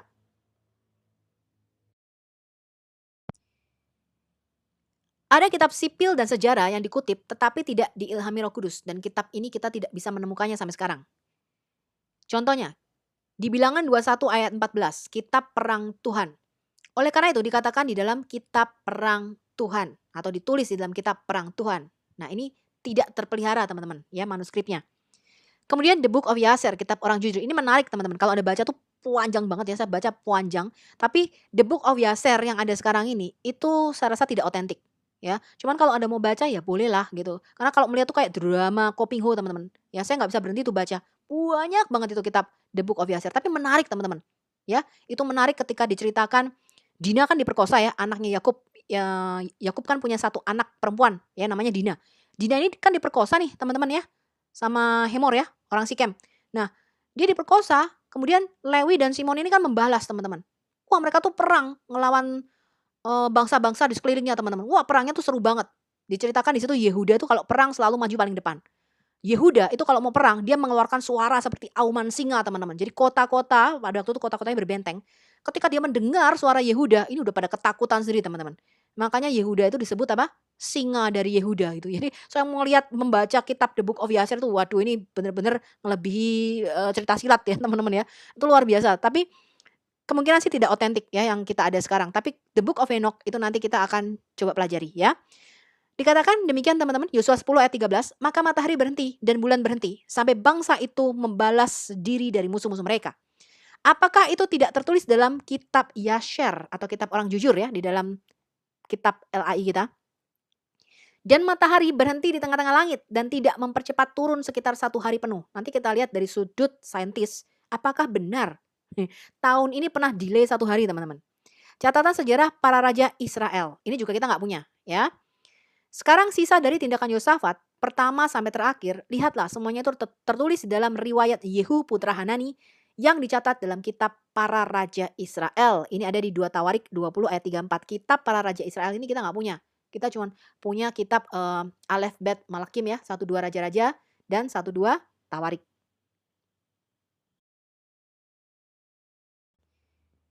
Risalah kitab raja-raja mengenai anak-anaknya dan banyak nubuat menentangnya dan pembangunan kembali rumah Allah, lihatlah mereka ditulis di dalam risalah kitab raja-raja. Kemudian Amasya putranya menjadi raja di tempatnya. Ini tercatat di dalam 2 Tawarik 24 ayat 27. Kemudian kitab catatan Ahasiweros. Sekarang ketika plot itu diselidiki, ya rencana jahat itu diselidiki dan ternyata demikian. Mereka berdua digantung di tiang gantungan, ini Haman ya, Haman digantung ya. Dan itu ditulis di dalam kitab sejarah di hadapan raja ya. Ahasiweros ini bapaknya Raja Artasasta ya. Pada malam itu raja tidak bisa tidur hingga dia memberi perintah untuk membawa buku catatan sejarah dan mereka dibacakan di hadapan raja.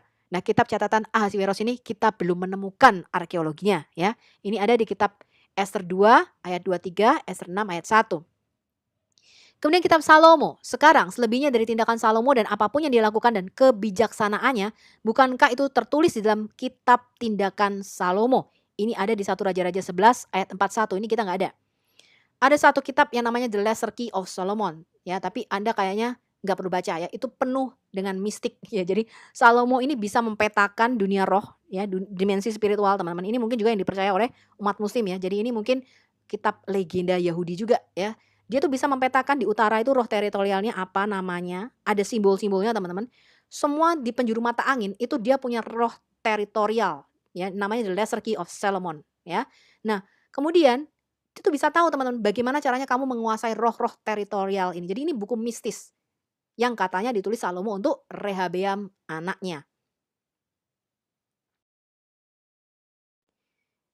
Kemudian ada kitab sipil dan sejarah yang dikutip tapi tidak diilhami oleh Roh Kudus. Kitab para pelihat. Ini ada di 2 Tawarik 33 ayat 19. Doanya juga dan bagaimana Allah dimohon olehnya dan semua dosanya, ketidaksetiaannya dan situs-situs tempat ia membangun tempat-tempat tinggi dan mendirikan asherim dan patung-patung berukir sebelum ia merendahkan dirinya. Lihatlah mereka ditulis dalam catatan Hosai atau catatan para pelihat. Ini kita nggak punya ya arkeologinya. Kemudian kitab sejarah Raja Daud. Yoab bin Zeruya sudah mulai menghitungnya tapi tidak selesai. Dan karena ini amarah menimpa Israel dan jumlah itu tidak termasuk dalam kisah sejarah Raja Daud. Ini ada di 1 Tawarik 27 ayat 24.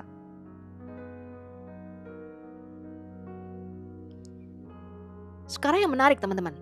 Di perjanjian baru. Di kitab kita ya yang ditulis oleh Rasul Yudas. Yudas ini adalah adiknya Yesus ya. Yudas itu mengutip 2 kitab non-kanonik yang dipegang oleh para rabi pada abad pertama. Ya, pada abad Bait Suci kedua. Yang namanya The Testament of Moses atau kitab perjanjian Musa. Di dalam Yudas 1 ayat 9. Tetapi Mikael, sang malaikat agung, ketika ia berselisih dengan iblis dan berdebat tentang mayat Musa, tidak berani menyatakan penghakiman atas dirinya tetapi mengatakan apa? Tuhan menghardikmu. Ini ada ditulis dalam Yudas ayat 9 teman-teman. Nah ini kita tidak menemukan di dalam kitab perjanjian lama kita bahwa Mikael dengan iblis itu berselisih dan berdebat tentang mayat Musa, itu gak ada. Yudas itu mengambil ini dari The Testament of Moses, yaitu kata-kata terakhir Musa. Kitab ini dipegang oleh para rabi Yahudi pada abad-abad pertama teman-teman. The Testament of Moses itu ditulis sekitar tahun 10 ya, 10 Masehi ya, dan memprediksi dengan tepat bahwa Yesus itu akan datang pada tahun kira-kira 29 Masehi. Jadi dalam jendela Mesias ya. Ini berdasarkan kronologi dari Septuaginta LXX dan nubuatan dari Nabi Daniel 9 ayat 24 ya, 70 minggu yaitu 490 tahun. Dan kitab Daniel 2 bahwa kerajaan Tuhan itu akan datang selama kekaisaran keempat. Ya, itu 4 binatang yang dilihat oleh Nabi Daniel, yaitu kerajaan terakhir Romawi. The Testament of Moses ya, perjanjian Musa ini juga dikenal sebagai The Assumption of Moses. Nah, ini tidak dihami teman-teman tapi dikutip. Ya, kemudian kitab Henok. Di dalam Yudas 1 ayat 14 dikatakan Henok hidup sebelum air bah. Tetapi kitab Henok itu berasal dari sekitar 150 tahun sebelum Masehi dan banyak fragmen buku ini telah ditemukan di dalam gulungan Laut Mati. Ditulis demikian teman-teman. Itu juga tentang orang-orang ini, Henok keturunan ketujuh dari Adam telah bernubuat, mengatakan, lihatlah Tuhan datang bersama ribuan orang-orang kudusnya. Hal ini ada di dalam Yudas 14. Lihat juga Kejadian 5 ayat 18 dan Kejadian 21. Jadi Yudas ini mengutip dua kitab ya, The Assumption of Moses dan kitab Henok.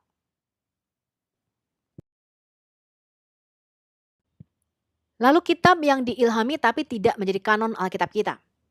Kitab riwayat Samuel, Nabi Nathan, dan Nabi Gad. Ditulis, sekarang tindakan Raja Daud dari awal sampai akhir itu ditulis dalam riwayat Samuel, sang pelihat, di dalam riwayat Nabi Nathan, dan di dalam riwayat Gad, sang pelihat. 1 Tawarik 29 ayat 29. Kemudian buku piagam Samuel, lalu Samuel memberitahu orang-orang hak-hak kerajaan dan menulisnya di dalam buku itu dan meletakkannya di hadapan Tuhan. Ini ada di 1 Samuel 10 ayat 25. Kemudian catatan Nabi Nathan. Sekarang sisa dari tindakan Salomo dari awal sampai akhir, apakah itu tidak ditulis dalam catatan Nabi Nathan dan dalam nubuat Ahia orang Silonit dan dalam penglihatan Nabi Ido, pelihat tentang Yerobeam ben Nebat. Ini ada di 2 Tawarik 9 ayat 29. Nubuat Ahia orang Silonit. Selebihnya dari tindakan Salomo dari awal sampai akhir, bukankah semuanya itu tertulis dalam catatan Nabi Nathan dan dalam nubuat Ahia orang Siloni dan dalam penglihatan Ido pelihat tentang Yerobeam ben Nebat, 2 Tawarik 9 ayat 29. Kemudian kitab sejarah Nabi Ido. Sekarang sisa dari tindakan Abia dan cara serta kata-katanya itu tertulis dalam kitab sejarah Nabi Ido, 2 Tawarik 13 ayat 22. Surat Paulus yang diilhami untuk gereja Laodikia. Ini kita juga nggak punya. Ya, ketika surat itu dibacakan di antara kamu, mintalah juga membaca di gereja Laodikia. Dan kamu untuk bagianmu membaca suratku yang datang dari Laodikia. Kolose 4 ayat 16. Karena 3 manuskrip awal ini tidak mengandung kata-kata di Efesus. Ini dalam Efesus 1 ayat 1, beberapa sejarawan itu berspekulasi bahwa surat yang berasal dari Laodikia ini sebenarnya adalah surat Efesus. Jadi para bapa kerasulan kita juga memperdebatkan kemungkinan ini ya. Nah, kemudian surat pertama Paulus kepada Korintus, ini yang mendahului 1 Korintus yang sekarang. Aku menulis kepadamu dalam suratku untuk tidak bergaul dengan orang-orang yang tidak bermoral. Ini 1 Korintus 5 ayat 9. Ini hanya bisa menjadi referensi untuk surat 1 Korintus yang sekarang. Ya, kita tidak tahu ya surat Paulus yang mendahului surat 1 Korintus ini. Ya, kita punyanya surat 1, 2 Korintus. Kitab-kitab ilahi di surga. Buku-buku ilahi asli itu disebutkan dalam Alkitab terletak di surga. Kitab peringatan atau The Book of Remembrance. Lalu mereka yang takut akan Tuhan berbicara satu sama lain dan Tuhan memperhatikan dan mendengarnya. Dan sebuah buku peringatan ditulis di hadapannya untuk mereka yang takut akan Tuhan dan yang menghargai namanya. Maleakhi 3 ayat 16. Nah, kemudian yang sering kita dengar pastinya apa? Kitab kehidupan ya. Daniel 12 ayat 1, Filipi 4 ayat 3, Wahyu 20 ayat 12, Wahyu 22 ayat 19. Kemudian kitab penghakiman. Daniel 7 ayat 10, Wahyu 20 ayat 12 ya. Kemudian gulungan kitab dengan 7 meterai. Nah, ini dikatakan hanya Yesus yang bisa membukanya ya. Aku melihat di tangan kanan Dia yang duduk di atas tahta sebuah gulungan kitab yang ditulis di dalam dan di belakangnya, disegel dengan 7 meterai. Wahyu 5 ayat 1. Kemudian gulungan kitab di tangan malaikat. Ya, kemudian suara yang saya dengar dari surga, aku mendengarnya lagi berbicara kepadaku dan berkata, pergilah ambil buku yang terbuka di tangan malaikat yang berdiri di antara laut dan bumi itu. Wahyu 10 ayat 8. Dan tentu saja yang terakhir kitab-kitab apokrifa ya atau deuterokanonika. Apa aja teman-teman kitab-kitab itu?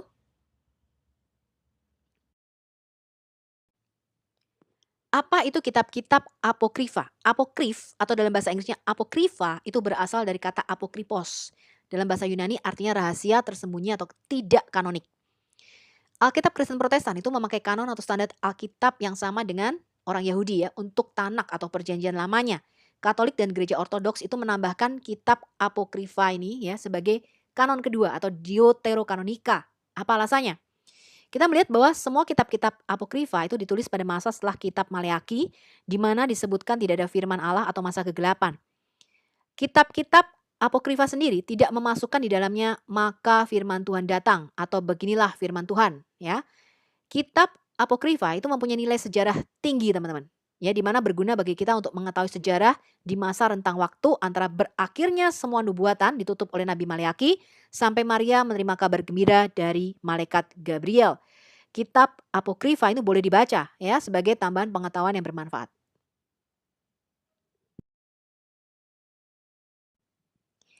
Teks-teks kitab suci Deuterokanonika yang dimasukkan di dalam kitab Katolik ya, itu adalah Tobit, Yudit, tambahan pada kitab Esther atau disebut juga Esther Vulgata, kebijaksanaan disebut juga kebijaksanaan Salomo, kemudian Sirah disebut juga Putra Sirah atau Ecclesiasticus.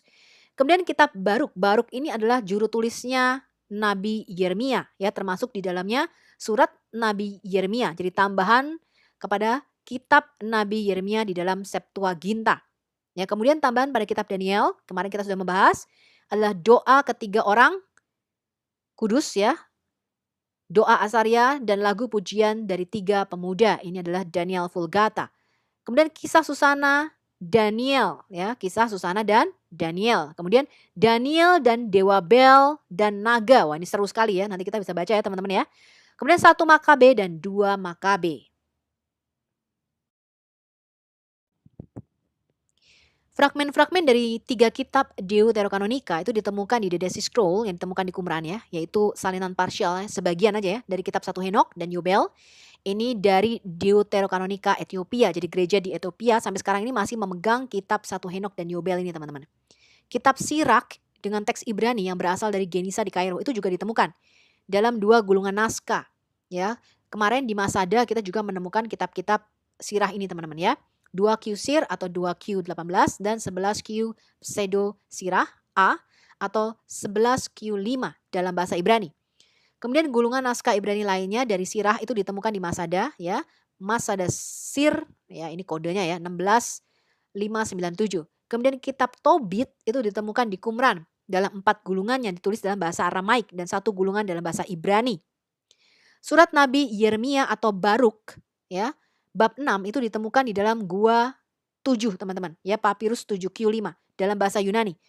Nah, mungkin Qumran ini juga merupakan tempat koleksi persembunyian kitab-kitab bait suci di Yerusalem ya, disembunyikan ya, mereka diamankan ketika bait suci ini dihancurkan pada tahun 70 Masehi. Alkitab berbahasa Yunani itu diterjemahkan oleh Septuaginta ya dari tahun 280 sampai 150 sebelum Masehi di Alexandria, Mesir. Terjemahan awal itu konon ditugaskan oleh Raja Mesir ya, Ptolemy II Philadelphia atau Philadelphos. Dinamakan Septuaginta itu artinya 70 ya, 70 penerjemah. Sebutan ini berasal dari jumlah penerjemah yang terlibat ya, totalnya harusnya 72 ya. Di dalam gereja Ortodoks Timur, Septuaginta ini menjadi dasar perjanjian lama. Isinya lebih mencakup beberapa kitab yang dalam kondisi tertentu tidak lagi dianggap kanonik, yaitu 1-2 Esdras, kitab Yudit, kitab Tobit, 3-4 Makabe, kitab kebijaksanaan, Sirah, dan Baruk. Temuan terbaru mengungkap bahwa perbedaan teks pada sumber awal dengan yang kemudian itu digunakan oleh kaum Masoret menjadi alasan variasi tersebut. Kemudian Alkitab berbahasa Latin. Ya, bahasa Latin ini menggantikan bahasa Yunani sebagai bahasa umum yang digunakan oleh umat Kristen awal. Tahun 400 Masehi, Paus Damasus I itu menugaskan Hieronymus yang menjadi seorang cendekiawan terkemuka pada saat itu untuk memperbaharui Alkitab Latin ya, yang akan menggantikan Veltus Latina. Nah, karya Hieronymus itu dinamakan Alkitab Vulgata, teman-teman. Dan sebagian besar perjanjian lama ia terjemahkan dari teks Ibrani. Karena beranggapan bahwa teks Ibrani itu lebih bagus ya untuk memperbaiki Septuaginta secara teologis maupun filologis ya. Vulgata itu kemudian digunakan di dalam gereja barat, sedangkan Septuaginta itu masih digunakan oleh gereja-gereja timur sampai sekarang. Versi-versi perjanjian lama yang paling dikenal, baik dalam versi Ibrani, Yunani maupun Latin, berasal dari Alkitab Ibrani. Tetapi masih ada versi lainnya. Kita punya dalam bahasa Aramaik, ini digunakan oleh kaum Yahudi di Palestina dan Timur Dekat, ya. Ini disebut juga Targum Aramaik. Kemudian dalam bahasa Suryani atau Suriah yang bernama Pesita. Juga beberapa versi dalam bahasa Koptik, ya, ini bahasa Mesir sehari-hari yang berasal dari bahasa Mesir kuno. Kemudian bahasa Etiopik, bahasa Armenia dan bahasa Arab. Kita lihat sedikit perbedaan susunan Alkitab, teman-teman. Ini adalah Tanak Yahudi, total 24 kitab. Kemudian kitab Kristen Protestan 39 kitab. Sebenarnya jumlahnya sama ya, cuman tadi itu di kitab Kristen Protestan itu kitab raja-raja jadi 2 ya, kemudian kitab Tawarik jadi 2 kitab ya, kemudian kitab nabi-nabi kecil jadi 12 kitab. Bedanya cuman jumlahnya aja. Tapi sebenarnya isinya sama ya, teman-teman ya. Nah, kitab Katolik itu ada 46 kitab. Kitab Gereja Ortodok Timur ada 53 kitab. Nah, kita lihat dulu 5 kitab pertama itu sepakat semua, nggak ada perbedaan ya. Namanya adalah kitab Torat atau 5 kitab Musa Pentatuk, semuanya sama ya dalam bahasa Ibrani. Nah, sekarang kita lihat Tanakh Yahudi itu membagi Nevi'im, kitab nabi-nabi ya, kitab nabi-nabi awal dan kitab nabi-nabi akhir. Kitab nabi-nabi awal itu adalah Yeshua ya, Sofetim, kitab Hakim-Hakim, Shemuel, Aleph, Bet ya, di kita adalah dibagi menjadi 1, 2 Samuel, kalau Anda lihat itu sama ya. Kemudian Melakhim ya, Aleph, Bet ya, di kita jadi 1, 2 raja-raja ya. Kemudian kitab nabi-nabi akhir yaitu Yesaya, Yeremia, Yeskiel. Dan kemudian kitab 12 nabi-nabi itu dijadikan satu, teman-teman. Hosea, Yoel, Amos, Obadya, Yunus, Mika, Nahum, Habakuk, Sefanya, Hagai, Zakaria, dan Maleaki. Nah, di kitab Kristen itu sama sebenarnya. Cuman kitab Esther itu kita pakai yang versi yang short, versi pendeknya ya, nggak ada tambahannya. Kitab Katolik yaitu sama semua nih. Tambahannya di mana? Mereka memakai tambahan pada kitab Esther itu dimasukkan. Jadi versinya versi yang panjang. Ya, ada tambahannya pada tambahan kitab Esther. Kemudian mereka memasukkan 1, 2 Makabe ya. Nah, kemudian kitab Gereja Ortodok Timur pokoknya semua dimasukkan gitu ya. Kalau kitab Gereja Ortodok ini pokoknya semua masuk ya. 1, 2 Esdras ya. 2 Esdras ini adalah Ezra, Nehemia. Kemudian kitab Esther pakai yang versi panjang ya, pokoknya semuanya masuk. Ya, kitab Yudit, Tobit, Makabenya nggak mau cuma 1, 2 teman-teman. 1, 2, 3, 4 masuk semua. Ya, jadi kitab Gereja Ortodok Timur ini paket komplit ya, paket lengkap. Kemudian kitab Tanakh Yahudi itu mempunyai bagian yang namanya Ketuvim atau tulisan-tulisan suci. Tadi kita sudah belajar Sifrei Emet ya, kitab kebenaran. Itu kitab Tehilim, Mazmur, Misle, Amsal, Iov, kitab Ayub. Ya, ini 3 serangkai ya. Kemudian 5 gulungan kitab yang disebut Hames Megilot, Shir Hashirim, Kidung Agung, Rut, Eyekah, Ratapan, Kohelet, Pengkhotbah, dan kitab Esther. Kitab kita sama ya. Ayub, Mazmur, Amsal, Pengkhotbah, Kidung Agung, pokoknya jadi satu ya. Namanya kitab hikmat. Ya, kitab Katolik sama teman-teman, kitab hikmat juga ya, tapi ditambahi kebijaksanaan Salomo dan Sirak. Gereja Ortodok Timur lebih lengkap lagi teman-teman. Ya, ada doa Manasyeh, mereka tambahkan di situ. Ya, kemudian kebijaksanaan Salomo, Sirah, dan Mazmur Salomo ya. Makanya saya bilang kitab Gereja Ortodok Timur ini paket komplit ya. Nah, Tanakh Yahudi teman-teman yang terakhir, ini adalah kitab-kitab lainnya. Nabi Daniel, kemudian Esra dan Nehemia itu jadi satu kitab ya di dalam Tanakh Yahudi. Kemudian Divrei Hayamim ya, di kitab kita menjadi 1, 2 Tawarik. Nah, kitab kita memasukkan semua nabi-nabi lainnya teman-teman ya, Anda lihat urutannya di situ ya. Kemudian kitab Katolik juga sama ya, kecuali mereka menambahkan kitab Baruk dan Daniel. Daniel ini ada kitab Susana, kitab Bel, dan Naga ya. Ini ada bumbunya di situ. Nah, Gereja Ortodok Timur yang paket lengkap tadi semuanya masuk ya, kitab Baruk, Ratapan, Yeremia, ya pokoknya dimasukin semua teman-teman.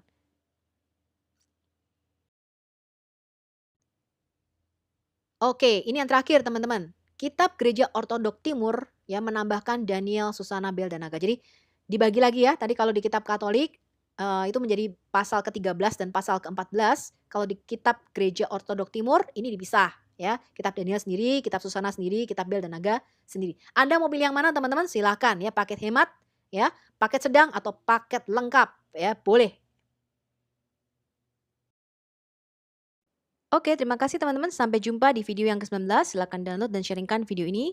Semoga menjadi berkat. Yesus berkata, langit dan bumi akan berlalu, tetapi firman-Ku tinggal tetap. Mari kita bawa Injil kabar baik ini ke seluruh pelosok Indonesia. Indonesia pasti akan diselamatkan dan Tuhan akan mencurahkan Roh Kudus-Nya atas bangsa ini. Amin.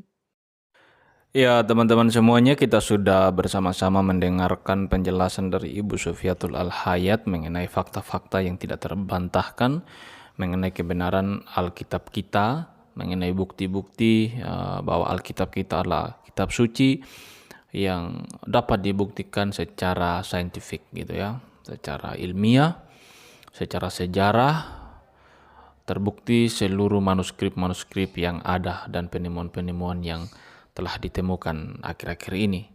Dan berbeda dengan kitab suci yang lain yang katanya sempurna, yang tidak punya manuskrip seperti atau selengkap daripada manuskrip Alkitab kita, teman-teman. Dari cuplikan video yang telah kita nonton tadi, teman-teman, kita melihat bahwa seorang mu'alaf itu mengatakan kitab suci kita palsu, kitab suci kita ada campur tangan manusia, bahkan dia memegang Alkitab lalu membolak-balikkan Alkitab itu. Dia berkata, ya, tulisan Paulus lah, Yesus itu waktu disalib itu berjarak berapa meter dari murid-murid, dan murid-murid sudah mati semua. Padahal Alkitab tidak mencatat apapun tentang apa yang dia katakan itu gitu ya. Nah, kita di situ melihat, teman-teman, bahwa mu'alaf tersebut menggunakan asumsi-asumsi yang tidak pernah kita temukan referensinya dari apa yang dia katakan. Tidak ada, teman-teman. Tidak pernah ada referensi apapun dari apa yang dia katakan dari pemuda tersebut, teman-teman. Itu adalah asumsi dia, itulah kebohongan-kebohongan dia yang dia sampaikan di dalam video tersebut, teman-teman. Dan bagi kita yang mendengarkan, mungkin ada di antara kita yang baru pertama sekali mendengarkan apa yang disampaikan oleh pemuda tersebut atau mu'alaf tersebut. Jangan kita terpengaruh, teman-teman ya. Intinya adalah kita mungkin yang tidak terlalu mendalami Alkitab dalam belajar. Tugas kita adalah tutup telinga dari apa yang mereka katakan. Fokus kepada Alkitab, fokus kepada apa yang dikatakan oleh firman Tuhan, dan percayai itu, cukup itu saja. Karena apa yang dia katakan itu kebohongan semua, teman-teman. Di dalam bukti-bukti penemuan arkeolog, di dalam bukti-bukti sejarah, referensi apapun yang terpercaya tidak menuliskan apa yang dia katakan. Ya. Itu kebohongan semua, teman-teman ya. Jadi di sini kita belajar bahwa kejujuran itu penting di dalam menyampaikan sesuatu ya. Semakin kita jujur, semakin membuktikan bahwa agama yang kita yakini adalah agama yang benar. Semakin kita mau mendengarkan orang lain menyampaikan apa yang dia percayai dan kita tidak mendustai itu, membuktikan bahwa agama yang kita yakini adalah agama yang benar. Tetapi ketika orang lain menyampaikan kebenaran dalam agamanya lalu kau menyampaikan yang berbeda dari apa yang diyakini oleh yang bersangkutan, membuktikan bahwa agama yang kau yakini adalah agama yang penuh dendam, yang penuh iri, yang penuh dengki, yang tidak suka terhadap perbedaan. Nah, itu perlu kita pikirkan, teman-teman ya. Dan dari cara mu'alaf tersebut menyampaikan pandangannya, menyampaikan apa yang dia yakini terhadap Alkitab mengenai kepalsuan dan lain sebagainya, di situ kita juga melihat bahwa orang ini di dalam berbicara, di dalam bertutur kata, sepertinya tidak ada bekas-bekas Kristennya gitu ya. Kita juga bisa berpikir bahwa jangan sampai ini orang ini seorang yang berdusta juga mengenai identitasnya gitu ya. Jangan sampai dia tidak pernah benar-benar menjadi Kristen, hanya mengaku-mengaku mu'alaf saja gitu ya, supaya menarik perhatian banyak orang untuk menyaksikan videonya, untuk mendengarkan dia berbicara gitu. Sama seperti Kainama juga mengaku-ngaku lulusan dari Haifa lah, lulusan dari luar negeri lah, dari mana. Tapi sebenarnya kalau kita selidiki, bahkan baru-baru dia baru mengakui bahwa dia itu tidak pernah lulus dari sekolah manapun. STT Jakarta lah katanya. Kan itu kebohongan-kebohongan belaka, teman-teman, untuk menarik orang-orang supaya mereka bisa mendengarkan mereka kalau berceramah dan lain-lain. Kan itu hanya modal dusta untuk mengisi perut mereka aja, teman-teman. Nah, bagi kita yang mendengarkan mereka, mari kita sadar, teman-teman, bahwa itu semua adalah kebohongan dan dusta. Ya, kita mungkin sempat dipengaruhi, tetapi melalui video ini akan mencerahkan kita kembali ya, supaya kita jangan terpengaruh lagi dengan apa yang mereka katakan, teman-teman. Dan yang menarik juga yang saya lihat dari pemuda tersebut di cuplikan video tadi, teman-teman, bahwa dia memegang Alkitab dan menyampaikan bahwa kitab ini palsu gitu, campur tangan manusia. Berarti dia di situ sudah menafsirkan agama orang lain dari sudut pandang agama dia ya. Dia sudah berusaha untuk menjelaskan kitab suci orang lain berdasarkan sudut pandang dia sebagai seorang yang muslim gitu. Seharusnya dia sebagai yang muslim itu dia memegang Al-Quran di sana. Tetapi seperti yang kita saksikan teman-teman, di sana dia memegang Alkitab. Artinya apa? Itu sudah termasuk dalam pelecehan agama lain atau penghinaan terhadap agama lain, ya, mendiskreditkan agama lain. Itu kan bukan kitab sucimu. Seharusnya yang berhak memegang kitab suci dan berkata apapun tentang kitab sucinya itu adalah orang yang bersangkutan, orang Kristen. Tetapi dia adalah seorang Muslim dan dia memegang Alkitab di situ dan berkata Alkitab ini atau kitab suci ini palsu. Bayangkan kalau orang Kristen yang melakukan itu. Berdiri megang Al-Quran sembarangan, buka sana buka sini, lalu bilang Al-Quran ini bla bla bla bla bla bla. Kena teman-teman, pasti kena. Tetapi kenapa mereka ini baik-baik saja? Kenapa mereka ini aman saja? Mungkin yang kita pikirkan sekarang adalah di mana PGI, di mana pemerintah. Ya, ini kalau di luar negeri orang-orang model seperti ini, kalau memang ada undang-undang yang berlaku, pasti undang-undang itu betul-betul ditegakkan gitu loh. Tetapi di bangsa kita ini kan berbeda teman-teman, ya. Orang yang mayoritas akan dilindungi, tapi orang yang minoritas akan semakin tertindas. Nah, itulah yang terjadi teman-teman, ya. Dia seenaknya saja pegang Alkitab, bilang kitab suci ini palsu gitu. Tiba-tiba datang seekor kainama bilang di dalam kitab suci orang Kristen ada nubuatan Nabi Muhammad. Padahal dia sendiri juga mengatakan Alkitab itu palsu. Ini saya sampai tidak mengerti sih kenapa cara berpikirnya seperti itu, ya. Karena kita tahu bersama bahwa Nabi Muhammad itu adalah Nabi junjungan mereka yang sangat-sangat mereka hormati, mereka muliakan gitu loh. Dan di saat yang sama mereka katakan Alkitab itu palsu. Tetapi pada saat yang sama Nabi yang mereka muliakan itu mereka mencari-cari nubuatannya di dalam kitab suci yang palsu. Bagaimana sih kau muliakan Nabi Muhammad tetapi kau mencari rujukan tentang nubuatannya di dalam kitab suci yang palsu? Berarti konsekuensinya adalah kalau mencari nubuatan Muhammad dalam kitab palsu, maka yang muncul di sana adalah nubuatan apa? Pasti nubuatan yang gak benar juga teman-teman. Ya tahu sendiri lah, gak perlu saya ngomong. Pasti nubuatan yang tidak benar juga. Coba lihat video-video kainama yang mengatakan Mahmadim dan lain sebagainya, dia katakan ada nubuatan. Tapi ketika dia ditanya mengenai keaslian kitab suci, dia bilang kitab suci itu palsu. Dari 85% atau berapa persen gitu yang dibuktikan secara ilmiah, saintifik, sejarah atau historical yang dia bilang itu jelas teman-teman, ya. Kainama penuh dengan dusta, ya. Bahkan ada yang di ceramahnya yang lain dia mengatakan Nasoro itu adalah orang Kristen. Tetapi dia ceramah lagi di tempat lain, Nasoro itu bukan Kristen, hehehehe katanya. Terus ada lagi yang dia bilang yang waktu dia ada di Timur Tengah itu atau di Italia itu, dari Vatikan, ya, pergi ke mana tempat kuliahnya dia itu. Terus jaraknya itu katanya cuma 7 berapa kilo. Tapi kalau kita lihat di map, jauh sekali gitu. Artinya apa? Kebohongannya ini menjadi sebuah kebenaran karena orang-orang terlanjur kagum dengan mereka gitu loh. Dusta-dusta mereka itu seolah-olah menjadi sebuah kebenaran yang otentik karena orang terlanjur dibungkam oleh karismanya lah atau apa gitu loh. Orang menjadi percaya sama mereka. Nah, kita yang orang Kristen teman-teman, mari kita hindari mereka. Kalau kita mampu, mari kita berargumentasi dengan mereka. Oke teman-teman, terima kasih untuk teman-teman yang sudah setia mendukung perkembangan channel ini. Dan kita akan mengakhiri video ini, tapi sebelumnya mari kita membaca satu kebenaran firman Tuhan.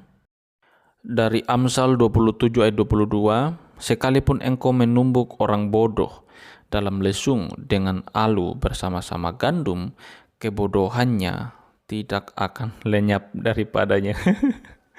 Ya teman-teman sekalian, ya, firman Tuhan ini kan mengingatkan kita bahwa orang yang bodoh itu kalau kita tumbuk dia, ya, bersama-sama dengan gandum, ya, kebodohannya itu enggak akan pernah hilang gitu loh, ya.